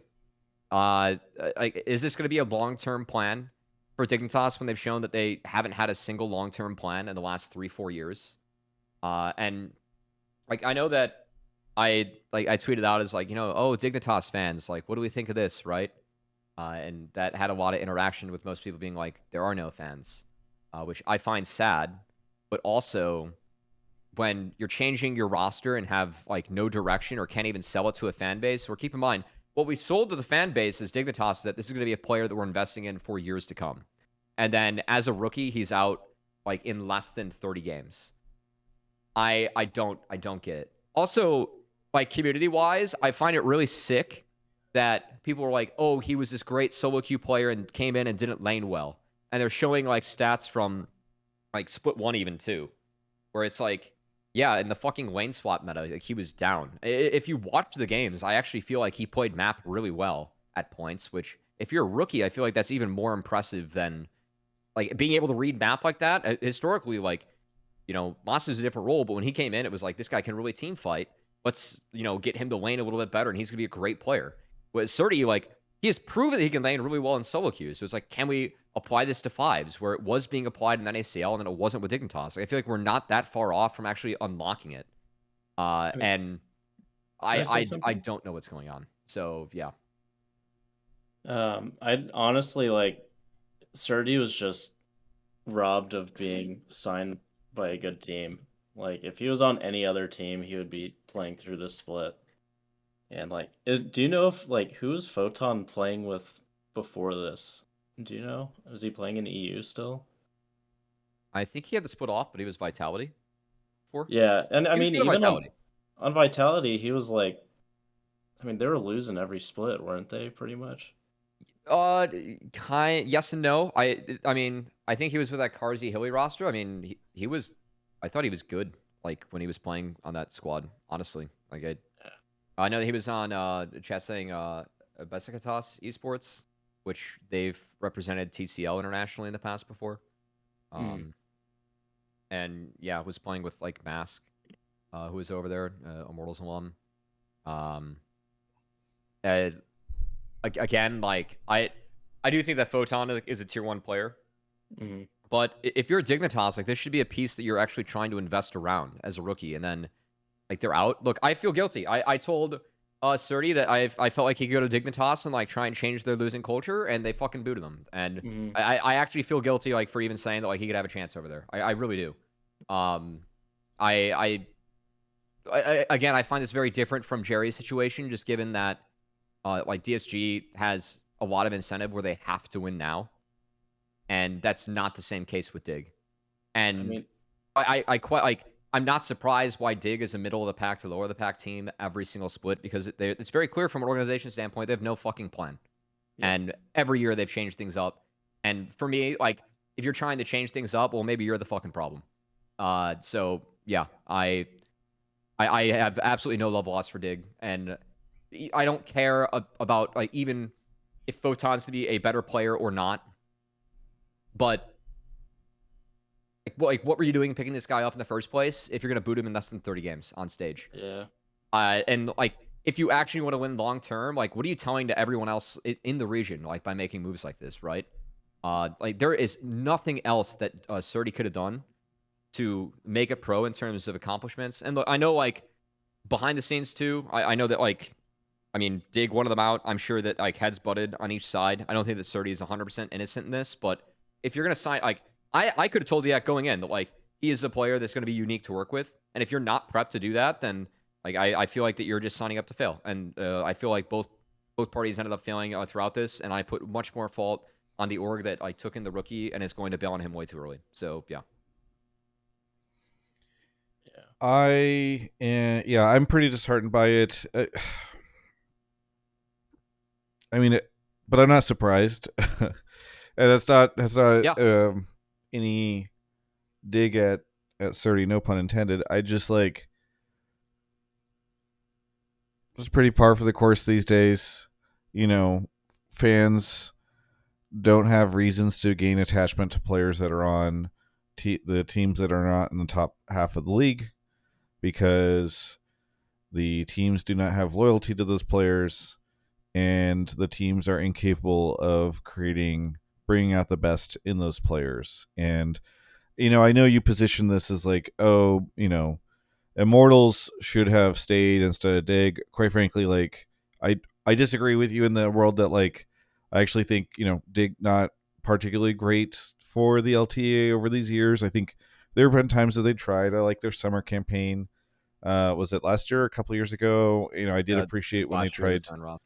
Yeah, I do appreciate when they tried to build kind of they did what I think is the right play, which was like, hey, the league is consolidated. Let's try to grab a bunch of like really talented players, pick them on a team, see what's up. So like, I'm not gonna say that they've always been, you know, the worst, but I also just, I mean, this year is a pretty standard Dig year, and this move is a pretty standard Dig move, and it's hard for me to care about the organization when stuff like this happens, and it's also hard for me to feel optimistic about North Bank talent when this happens, because I want to hope that Srtty will end up somewhere. But I mean, have you heard anything about what his next plans are, Cubby, or where he could end up going?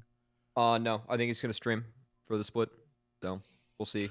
But yeah, that's the other thing that sucks is there's no. I mean, we've talked about this before, but there's no place for these players to go. Oftentimes, whenever something like this happens, in previous years, there was the tier 2 system that the LTA, well, previously LCS orgs had to maintain, and so, you know, there was a place for them to go and continue to make, even if it was a dramatically reduced salary, like something that would allow them to continue to live and wait to get picked up by somebody else.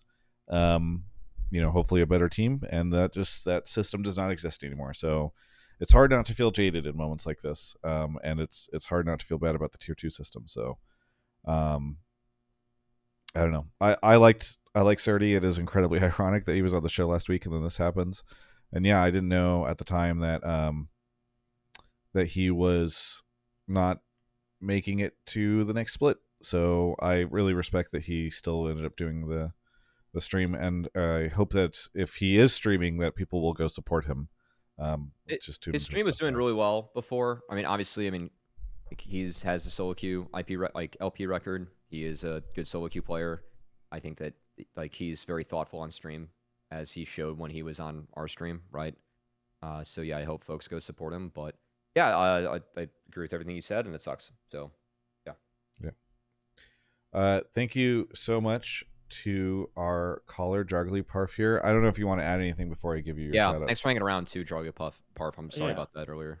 No, it's all good. Yeah, I mean, I agree with everything you guys said. Like, Dig hasn't been a good team since like season 2 with I'm a Cutie Pie and Skara. I just think they're out of no hope for that org pretty much ever. So they're just like there for the participation trophy. Yeah. Awesome. Well, I really appreciate the call. Anything you want to shout out here at the end? Shout out NZXT. Other than that, thank you guys for having me on. That's pretty much it. Cool. Thanks so much for the call. We'll catch you next time. See ya. All right. I think we have a time for a couple more callers. We'll take another break maybe after this next one. We went uninterrupted during Massu's time to maximize our time with him. So I appreciate Massu again for coming on. By the way, earlier in chat, he said to check out. Oh, maybe we might have lost it in the chat because it was a little bit ago. But he said to check out their hockey jerseys that they're doing for MSI because they're going to Vancouver, and also that he's just shouting out NZXT, which I can always get behind. So he was saying that his team would kill him if he didn't do that. So I think they were. He's trying to recover from perhaps not mentioning that when he was on the show. Thank you so much again to Massu for coming on. This is Kakashi is here. Kakashi, where are you calling from? Orange County, California. Orange County, California. What do you want to talk about in the show? So I just wanted to talk about, I guess, like C9 versus Fly, like the whole rivalry. So basically my take is, even though C9 ended up losing that finals, the game 5, I think that the regular season narratives that Fly is significantly like better or like dominant over the region was super overblown.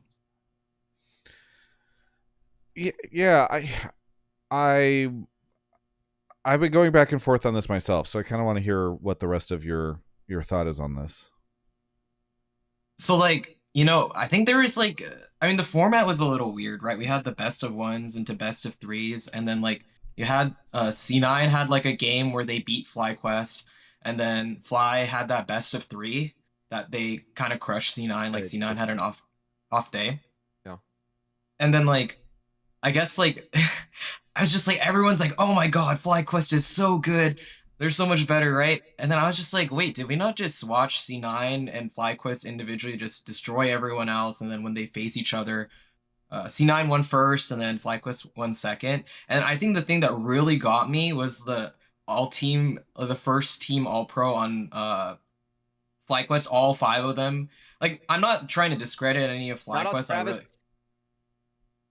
Yeah, right side of history. Sorry, caller. Anyway, continue. Yeah.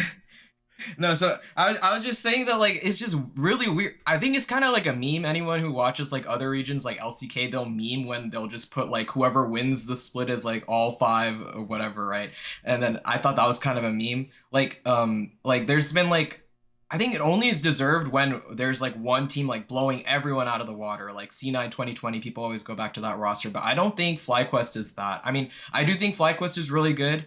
I think it was like a neck and neck, like 2-team league, and I really wish that like the narratives kind of reflected that more. Yeah. I agree. And I feel like here, like I've said that I favored FlyQuest for the year, but by the time like we reached the best of 3s, it did feel like we had a really clear top 2. I know both Travis and I voted for Thanatos over Blippo in terms of first team All Pro. I feel like Thanatos especially had a really good year. He was also in my MVP vote. My MVP votes, it was weird. I had Inspired, Busio, and then Thanatos. Usually I don't like. This is the first time I've ever had an official ballot, but I've usually try and take players from different teams because like I find it hard to have two most valuable players on teams, but I feel like Inspired and Busio were like so much further ahead of the competition, at least at their roles. That was it for me, and then Thanatos. And frankly, I mean, I think that there was a real argument for Thanatos MVP, even if I felt like it was a clear Inspired answer of the split. So I appreciate it. I really feel like C9 like proved that it's close. And again, I can't say enough that it just really feels like salt in the wound that we only get to send one team because like C9 is they for me, a lot of the question marks that I had for C9 where it's like, are their pools deep enough? Well, what happened yesterday? We had Vulcan win out on an Enchantress v Enchantress matchup against Busio in game 2. Like for me, that was actually a big thing that C9 could have used to win that series, right? And of course, we did have a very close series. It could have won either way. Or the trend of C9 being better in regular season and not showing up in playoffs. I think that even if they didn't make MSI, like there's no way you can look at their playoff run and be like they didn't show up. I thought like they played very well, and even if the two big series didn't go their way, I still feel like it's very clear that there was a top 2 team, and there are very easy arguments to make that both those series could have went C9's way if a couple things go differently, right? I feel like if you are in the C9 camp, I can only imagine how devastating it is to like lose both those best of 5s. Like frankly, the manner in which they lost is pretty soul crushing. And I give Sven a lot of credit for giving the interview. Yep. I really do think that C9 have a lot of level heads behind there. Look, even as someone that like was kind of pulling for FlyQuest because of what I think they can do internationally and like history and like I think it'd be a shame if they won 5 games against Gen G and then weren't at the next international tournament when it was this close, right? I would have loved to see an Arrow get his first win after being in the league and being a positive force for me for so long behind the scenes, and see this like C9 roster where they weren't really winning without Sven. Like he comes back, goes back to AD and wins with Vulcan, another player that C9 had a lot of success with. For Blabber to get back would have been a cool story, and to do it with Thanatos and Loki, like I think these two guys have actually created a lot of fans based on their play. It's very clear they have good vibes going on over there at C9. All the fans feel it. It almost feels like somewhat of a C9 of old. And like, yeah, I feel like C9 does deserve a lot of credit. I think that there were weeks where you could claim that they were better than FlyQuest. I think that FlyQuest for me was still the team to beat the split overall. But that's not fair because like the true story is that C9 and FlyQuest were just the two best teams, and I think they really proved that in the series that they met. So I do agree with you. I think that here we haven't really overblown that as much, and frankly, like from broadcast wise, I actually feel like they were a little bit more so on the C9 side, like with how hot their victory was against SR and the hope of like Blabber, who is like frankly the king of NA, like since he came into the league, kind of returning to the throne. I think it's really tough to do so against Inspired, who like at this point, Inspired, I mean, he is one of the best Western players of all time. Yep. I think he's the best player in the West right now. So I think that hyping up the matchup with Contracts too was a cool thread for this week. But yeah, I guess I somewhat agree and disagree. I more so just kind of took this time to kind of give C9 their deserved flowers. Because yeah, I'm excited to see if they can do what they did this split again next split. Because if so, then like I think coming in, TL and 100 Thieves have to up their game along with the rest of the league. SRS to keep their game and keep on upping it if they want to compete with FlyQuest and C9, who for me are the two favorites to make it to Worlds this upcoming split. Yeah, I'll echo everything you just said, and especially what you were saying about Sven. I think it is so hard for me to ever root against that player. Yes. It is really difficult to see that he wasn't able to win yesterday because I feel like I saw this echoed in a lot of different places, which is like Sven deserved to have won that match. And unfortunately, League of Legends is a 5v5 game, so unfortunately he did not. But even just what he tweeted afterwards, it really struck me when I read it, which was, today for just a few moments in the middle of the series, I had a moment of happiness and comfort, and I just realized I fucking love League of Legends. Can't wait for summer. And I think for so many players, rightfully so, they would have been absolutely crushed and devastated. They don't want to tweet. They don't want to do interviews. They don't want to even think about League of Legends. And then they're just, they're checked out. They're gone. And I get it, because it's like it can be, like the shocking thing to go through a series like that and lose. And the fact that Sven is just like ready to go for summer is so cool. And I think he's a big part of the reason why that team feels competitive in the way that it does.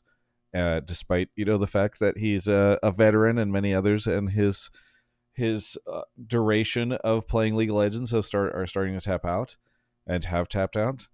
And I am, like, from a narrative perspective, I don't mind, and I think it is fair that FlyQuest was set up as the team to beat throughout the split, and I think that it ended up being that way, right? Where they ended up winning. They're going to MSI, as we've talked about. There's only one spot, and they're the ones that are going. But I do really, really appreciate that we got this call, and especially amidst all the people who are, being super negative about C9 or, they made these misplays or whatever. I do want to have this moment to talk about how they have been quite competitive up until the very end. I mean, forcing a very close 5-game series is cool. So I know, like, a lot of fans are like, oh, C9 through. I hate boiling down that series to, like, yes, everyone can boil it down to a couple of plays, but I really feel like both teams could have won at so many points. Like, that was such a mess of a series. Like, in hindsight, it was a really exciting series. And yeah, I mean, push comes to shove, like, FlyQuest, I feel like, showed incredible mental resiliency in, like, game 3, 4, and 5. And that was the difference for me. Like, obviously, game 3, like, I mean, I'm going to be honest, like, that game just tilted me from a game design perspective. Like, I have no idea how pity prizes can get you back to, like, being down 2k gold. Like, with how, like, going from an 0-14 start where FlyQuest were, like, not playing for their comp at all, into game 4 where, keep in mind, that the first engage that happened was a 1-for-4 in C9's favor, and, like, FlyQuest had to claw their way out of that. And then game 5 was obviously just, like, chaotic, and they found a very creative way to win. And you hear Inspired talk about, his theory about why it's okay to leave the Nexus turrets low, and why, like, they played it out how they did. I find it so frustrating when fans are like, oh, C9 through, and boiling it down to that, right? And I know a lot of fans are pointing at Blabber. Like, guys, Blabber, Yeah, absolutely. can I point to something game with Blabber in particular? Yeah, yeah, go for it. Because I think, like, the thing is that people will look at the game 5 and then kind of, it's like tragic. Like, I guess it's like game 5 nerves, or I don't know what it is. Like, something about it, like, you make some uncharacteristic mistakes or just in the moment. But I think people will forget, like, that Blabber had to bring it to a game 5 in the first place. Like, I think the narrative, like, yes, Inspired is the MVP and he's been the number 1, but Blabber really did, like, out jungle Inspired in some of those games. Like, the Poppy, like, killing that Smolder in that game 3, that I think that's what Cubby was talking about. Yes. That was crazy. It was like a fed Smolder. So I think Blabber played really, really well. And I just, like, just seeing, like, the game 5, it's a little tragic as a C9 fan. Low-key, I was, like, depressed yesterday, but yeah, I just wanted to give him that shout out. Like, Again, love you, like, Blabber. a quad with the 3-man flick in game 4, like, that was a series saving. It's like, I really hate when fans boil it down to, like, oh, they threw instead of a team won when a series was that close. And look, I do feel like, I mean, game 3, like, Blabber did go nuclear. I thought that Inspired had a great series. I really did. I love the way that he played out, like, games 1 and 4 especially. I thought the Nocturne pick and, like, weaving that in with the Talia later on was actually really big. But yeah, it was really disappointing to me to, like, I see so many players or so many fans, like, it's really easy to point and laugh, but, like, think of how many series have we had that have been more competitive than that one, like, of late, outside of FlyQuest and TL last year, who had a really competitive head-to-head, right? I think it was really, really fun, the fact that, like, C9 did have this resurgence, and were able to carry it through for playoffs, and, like, did have a really, really competitive series. And again, I've said it so many times today, but it just really pours salt into the wound that we're only sending one team. I would have loved a world where both Inspired and C9 get to go to the international that JoJo's at. Like, I think that would have been so fucking fun for NA fans, man. So it really is too bad that like we aren't gifted with that one as our region. But Yeah. And I try not to do this, and I say, please do this respectfully. Don't be crazy or weird. But like, I think NA fans have every right to be vocal about their displeasure of the current situation with the lack of North American representation let's go at MSI. Like yeah, I mean, they have a play-in stage anyway, so why can't they just have like 5 teams like play out for like the 2 spots or whatever in the play-ins? That's the part I don't get. Like, I have a video coming out yeah. probably on Wednesday, because the show will drop on Tuesday, and then I'll need a video on Wednesday, and I have it up for members already. It's just waiting to be released and make a thumbnail for it. But just about how goofy I think it is that EWC has 12 players or 12 teams going and MSI has 10. I feel like that event really takes away from the prestige of MSI and undermines a lot of the efforts that Riot has made to make these international events feel impactful. And while part of that is EWC being 3 days after, part of it is like you have 2 fucking teams going to it from North America. You only have 1 going to MSI. Like, MSI is supposed to, your event, your international event should feel more prestigious than the thing that's happening over the course of a couple days by a third party. And I just, it's hard in these moments to feel like people at the top are thinking through some of the decisions that they're making on things like this. So I think that, yeah, like, look, there are times in which I think, hey, the audience and the fan base and the viewers have to kind of settle into the new reality, express disappointment, but understand that these are things that can't change.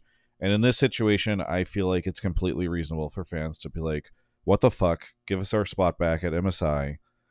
Don't let you do, don't run off and do this 12-team thing just days afterwards and pretend that we don't deserve a spot. Don't broadcast this crazy 5-game series. And then, by the way, change it back to LCS. Like, I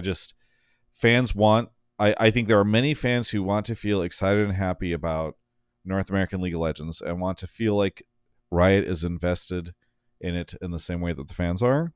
And I think when we have situations like this, where many people feel like C9 deserves a chance to go, the chance to face off against JoJo for like a really great narrative that would have been interesting to global fans, especially those in the EU and NA, and to feel like, we are the LCS again.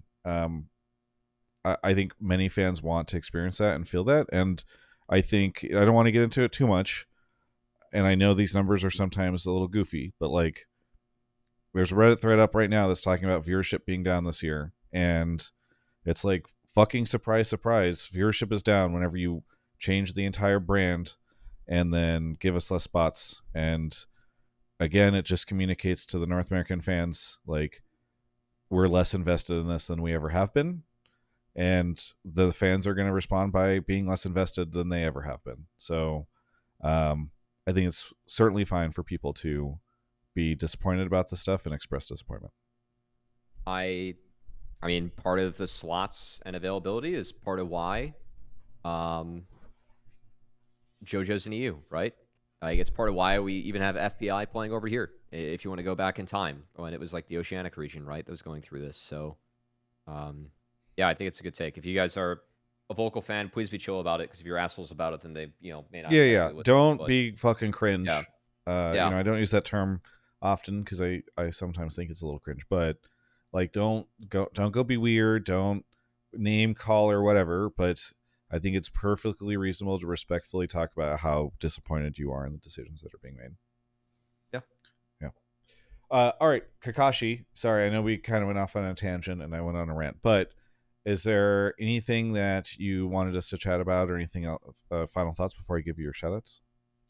Oh, yeah, I mean, just the last thing, like, in terms of Thanatos, I guess as a player, I wanted to particularly also shout out for C9. I think even the FlyQuest players talk about like how game warping like Thanatos is, and like I mean, if not inspired, he's like the MVP in my eyes. You know, like basically they try to create whole game plans of trying to shut him down. So really cool. And then also going on your point what you were just talking about, Travis, thank you so much for making that video, I guess, about like the LTA versus LCS. I guess it's like we don't always vocalize or like say everything out loud, but you like helped represent what a lot of people think. So appreciate that. Yeah.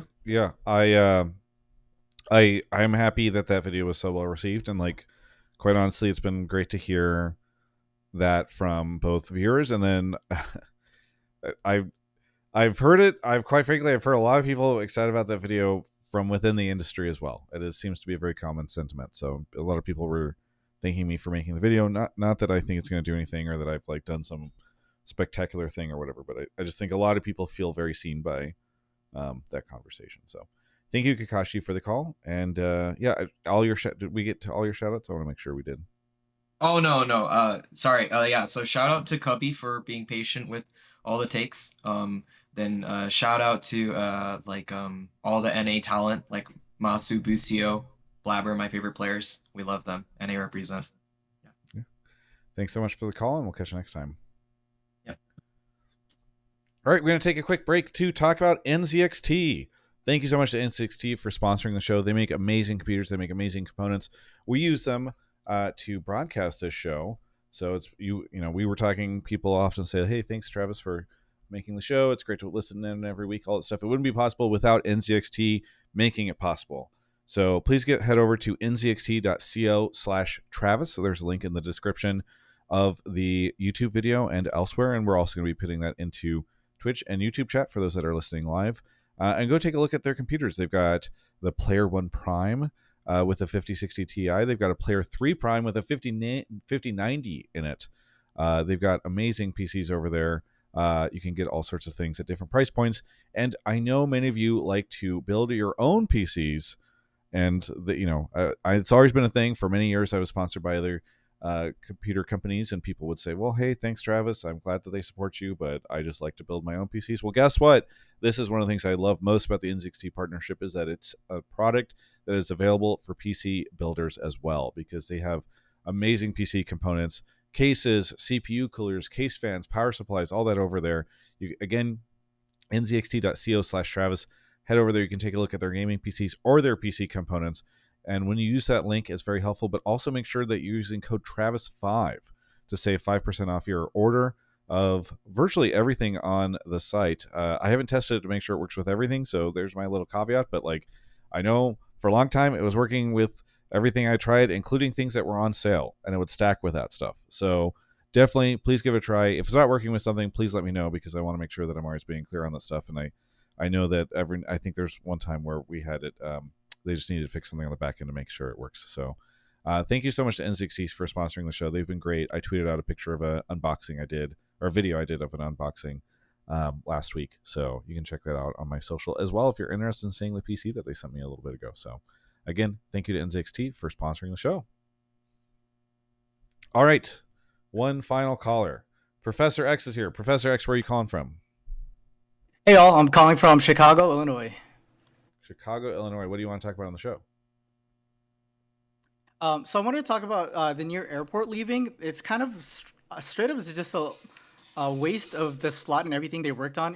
I know you're a big fan of branding and everything. It seemed like they had a great brand. NA near airport has always been a cool thing. They could have kept that up, and then they were really building up the idea of really here to support and want to help players grow, like how they had Sushi and Kelpo sub in and give them a spotlight instead of just cutting their losses and leaving. Maybe they could have transitioned in incoming players or players that needed that spotlight or needed a foot in, because they're all veterans for the most part besides TF Blades, so they could have assisted everyone before they left instead of just dropping it out.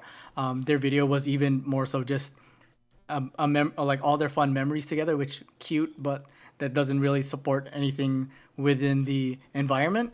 And honestly, I'm kind of happy they're gone. It was always kind of a give or take, are they gonna do this? Is it good? Is it bad? Oh, they really want to make it to the LCS. Finally, they're doing something, but they actually didn't. So it was all just for content and kind of a waste. So at least now there's more room for like Luminosity and Dark Zero to come back in and hopefully get the DSG spot, especially Luminosity. A lot of players who need their second, third chances, especially Insanity, killed it this year. So happy to see that going on. I just went on a very long rant. I have opinions about this, but I don't want it to be a giant block of Travis talking. So Cubby, lead it, take it away. On this? Yeah. Okay.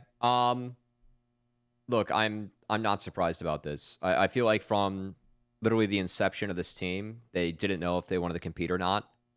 And in the second split, I mean, the first split for an ACL, let's be honest, you're playing for a prize pool that is not super large. And the second split, you're playing for an LTA North spot. If these guys decided that they didn't want to compete for an LTA North spot, then that's fine. I would rather have them pull out now than later. And I think I've seen a lot of like, oh, it's too bad that they didn't use their use their viewership to try and like build up a team and maybe promote some young guys the way they did with Kelpo and especially Sushi, who I feel like already picked up a lot of fans just from the few times that he subbed in for Double Lift, right? And maybe find some others to put around them with the people that still wanted to play and figure it out.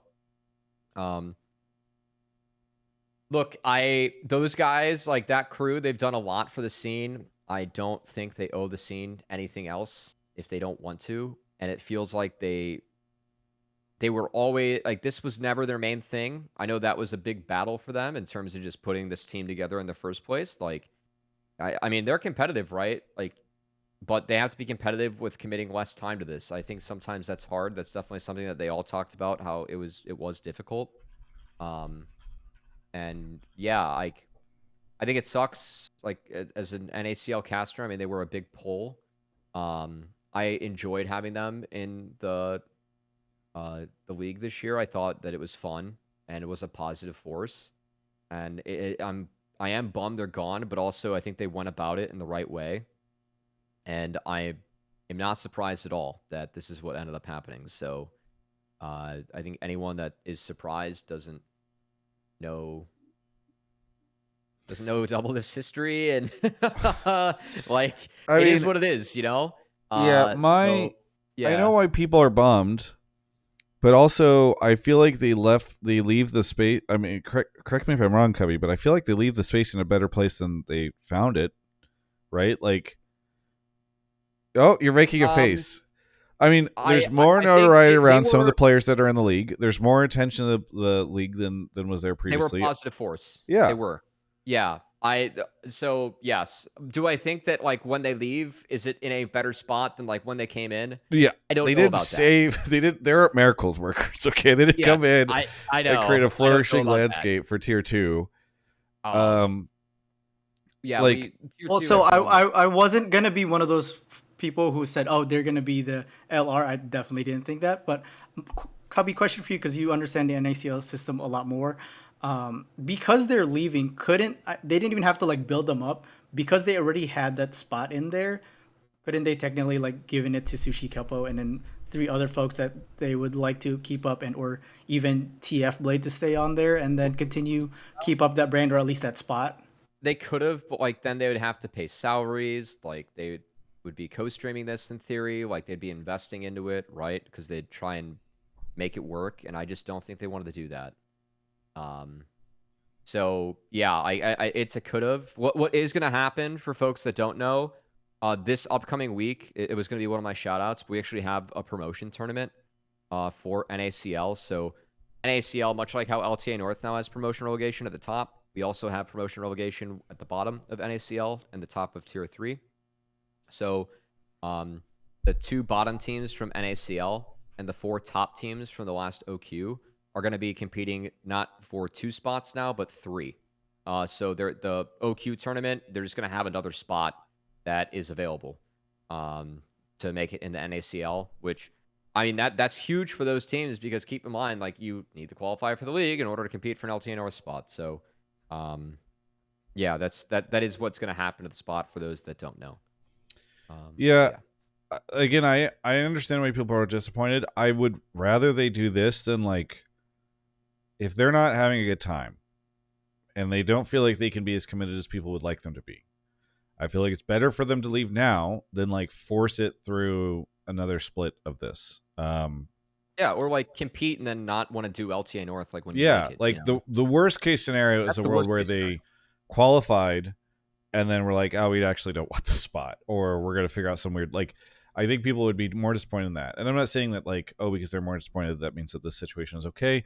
I just, like, I truly think that this is a better scenario than them continuing. Like, if they're not feeling it, if the vibes are not there, if they're not going to commit, then, like, look, they came in, they created a lot of conversation, they highlighted some of the players along the way.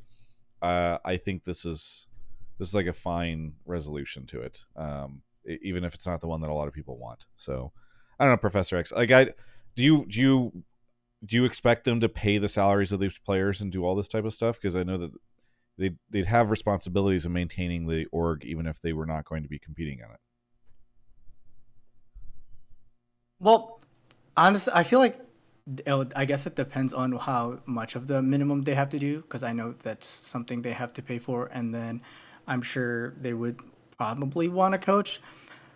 It just seemed like from some of their media, or like their social media posts and things like that, they wanted to at least assist the newer generation for to an extent. Not saying like they're here to bring up the league or anything, but like see it end a little better on like a better note, I should say. But y'all are right in terms of, I mean, if they're just gonna cut their losses now, it's better than until, like, if Near Airport was tied to the scene and going into LTA North, and then I'm sure it would have been a bigger headache. But I would have wished they could have done a little more than just one split for sure. Yeah. I see Asmos Dragon in chat say Near Airport leaving already is a big example of why NA never gets anywhere XDD. Like, to me, that just seems like the cheap shot that's easy to make and feels We beat fun by to the way, say. But I'm like, I don't actually think that Doublelift not continuing on with his team of players that we're probably not going to compete in tier 1 anyway, that are veterans that mostly don't feel like they want to continue to consider competing at Worlds, them leaving early. I don't think that that's why we struggle. I think there are many, many other reasons that we could talk about and have talked about many times on the show, but, like, I don't think this is one of them. I think this is a complete separate thing. So, cough, cough, not having academy mandatory again. So yeah, I mean, a million things, right, including that. So, I mean, Yeah. even that, like, I loved just TSM, like, not even having a coach and, like, their ex-LCS players who they slowly ended up putting into the lineup throughout the year, like, that's not using a spot. Like, I'd rather have some of the tier 2 orgs that we have. The best part about that was that player salaries were California minimums and full-time, whereas now, like, no player is really making more than 4K a month, which is absurd. Like, your average player is making 1K a month or less in NACL, which sucks.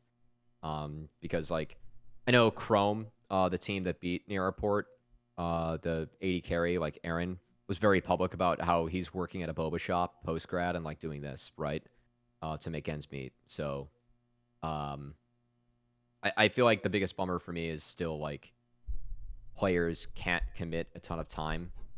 And with this game, I mean, if you're not playing for 8+ hours a day, you will fall behind. Yeah. Like, that's just how it works. So, and we don't need to open up the whole list of many reasons. I'm just saying, like, this was yeah. This is not one of them. Yeah. Professor X, anything you want to shout out here at the end? A couple things. Shout out NZXT. Still haven't been able to buy anything from them. Professor's salary doesn't pay too much. I actually do teach in institution. But also shout out Cubby, because I've tweeted at you a couple times. So go Lions. Yeah, that's best of luck this upcoming year. I'm definitely hoping that the Bears actually, have a good season. I have been constantly reminded by my Falcons friend Fan that I need to pay for all of his vices that are fantasy draft coming up this next year, because the Falcons had a better record than the Bears. And man, I was chirping him when they were 4-2, and then it was tragedy. So good times, The Lions, the Bears, the I Falcons. mean, y'all took our offensive coordinator, so we'll see We where did. that goes. Ben Johnson's going to be him. So let's go. I As don't you know about know. that. All right, Oh, and we're okay. gonna end the call. I'll see you guys later. No, I'm just kidding. Thanks, Professor. We'll catch you later. Thank you. Enjoy Chicago. It's fun. It's fun. in the Thank you. summertime. Yeah. Big shout out, by the way, before we go, to EMBW for the 27 months, Tidy Cats Marketing for the 14, Jolly for the Prime, Big Angry Hobo gifted a sub to Travis Gafford, my hero, who I think has had many subs gifted, and Big Angry Hobo gifted a sub to Kelby. Thank you all for the support. Cubby, what are your shout outs? What are your plugs?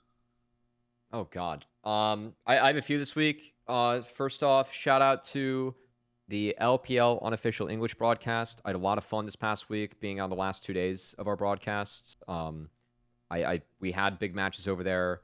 The support that everyone had for us, like, I think as an unofficial broadcast channel, depending on who is co-streaming or not, like we're getting close to more than half the numbers that the official LPL channel got last year.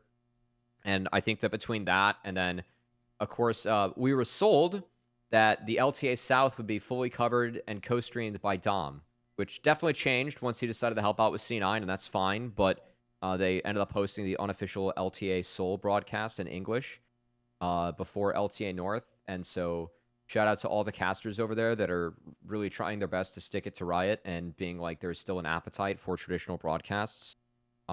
Just for reference for LPL English, like casting finals, like we all get paid $40 for being on that. As we all like in the pool, we just split it by how many days you're on and who's on. Right now, we're at about $40 a day. That's less than 10% of what we would have gotten paid if this was an official Riot product.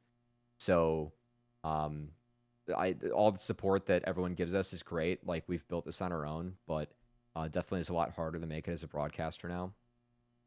Just given what's happened with the space, but the fact that like there is a lot of fan support that goes towards that, we've always been really flattered by just the appetite to still have a games covered that way. Shout out to NACL OQs coming up again. 6 teams and 3 spots available for NACL this upcoming week. I will not be casting that, as the way it works in the days, like we have Hawk covering it more, which is great.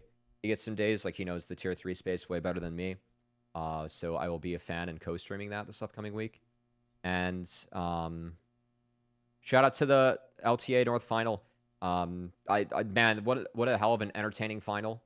And I shout out to everyone that helps out with that show behind the scenes. I know that I think Travis and I, obviously we're lucky enough to have like Kangas and Raz and Emily Rand be common guests, but I think that regardless of our thoughts on like the big picture in the league, the show is in good hands, and to see the fans still really be able to appreciate and connect with that, the ones that are still watching, is great. So I was lucky enough after the show to run into a couple of the people that work behind the scenes, and they were exhausted after the finals were over. So, you know, everyone gives it their all. There are a lot of people behind the scenes that no one ever sees that tries really hard to put on that product. So shout out to everyone that had a hand in that product this year. And then shout out to the 2 teams that gave us a hell of a final and made for a very fun Sunday, and made for me really looking forward to be on this podcast today with you, Travis. So yeah. I'll echo a lot of what you said. I think the finals are great. I really enjoyed them. I did not talk too much on the show, but this past weekend I produced and hosted and talent managed how alongside was that? a great amount of people who are awesome, a event called Dual Land, which was a big Magic the Gathering event that had some awesome gaming content creators such as Atrioc and Jarvis Johnson, against a lot of Magic creators, or paired up with Magic creators, awesome people like Voxy and Talia, and just some really cool people. Joel came through. So it was phenomenal. It was so fun. The whole weekend we had amazing games, some really great moments. Broden, my former video guy, who is now has a larger following than myself, who I invited. Sort of, we needed an 8th person on the gaming side. You know, he's great. I'm not trying to say that he was, but it was just funny that I throw him onto a team, and he ended up winning the whole thing. So alongside Talia, his partner. So, and they were definitely the dark horses for the event. So that was really cool. They won. It was a $5,000 charitable donation by Village Enterprise by FlyQuest to Village Enterprise, which was the charity of their choice. So yeah, it was just a super fun time. I had a great time. Every Hotline League for the next month after this is going to take place on the road because I'm going to MagicCon this weekend. So if you are attending MagicCon, please hang out in the Magic channel on my Discord, say hi. And then I'm going to be driving from Vegas to Vancouver next week. So that will be the next thing. And then I will be in Vancouver for all of MSI. So we're going to get a lot of road shows. Hopefully the tech is okay and the hotel internets and all that stuff are fine.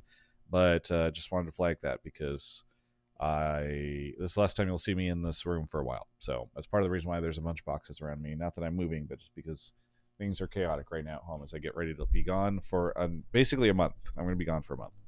So, but yeah, thanks, Cubby. Thanks, everybody, for watching. We'll see you all next time.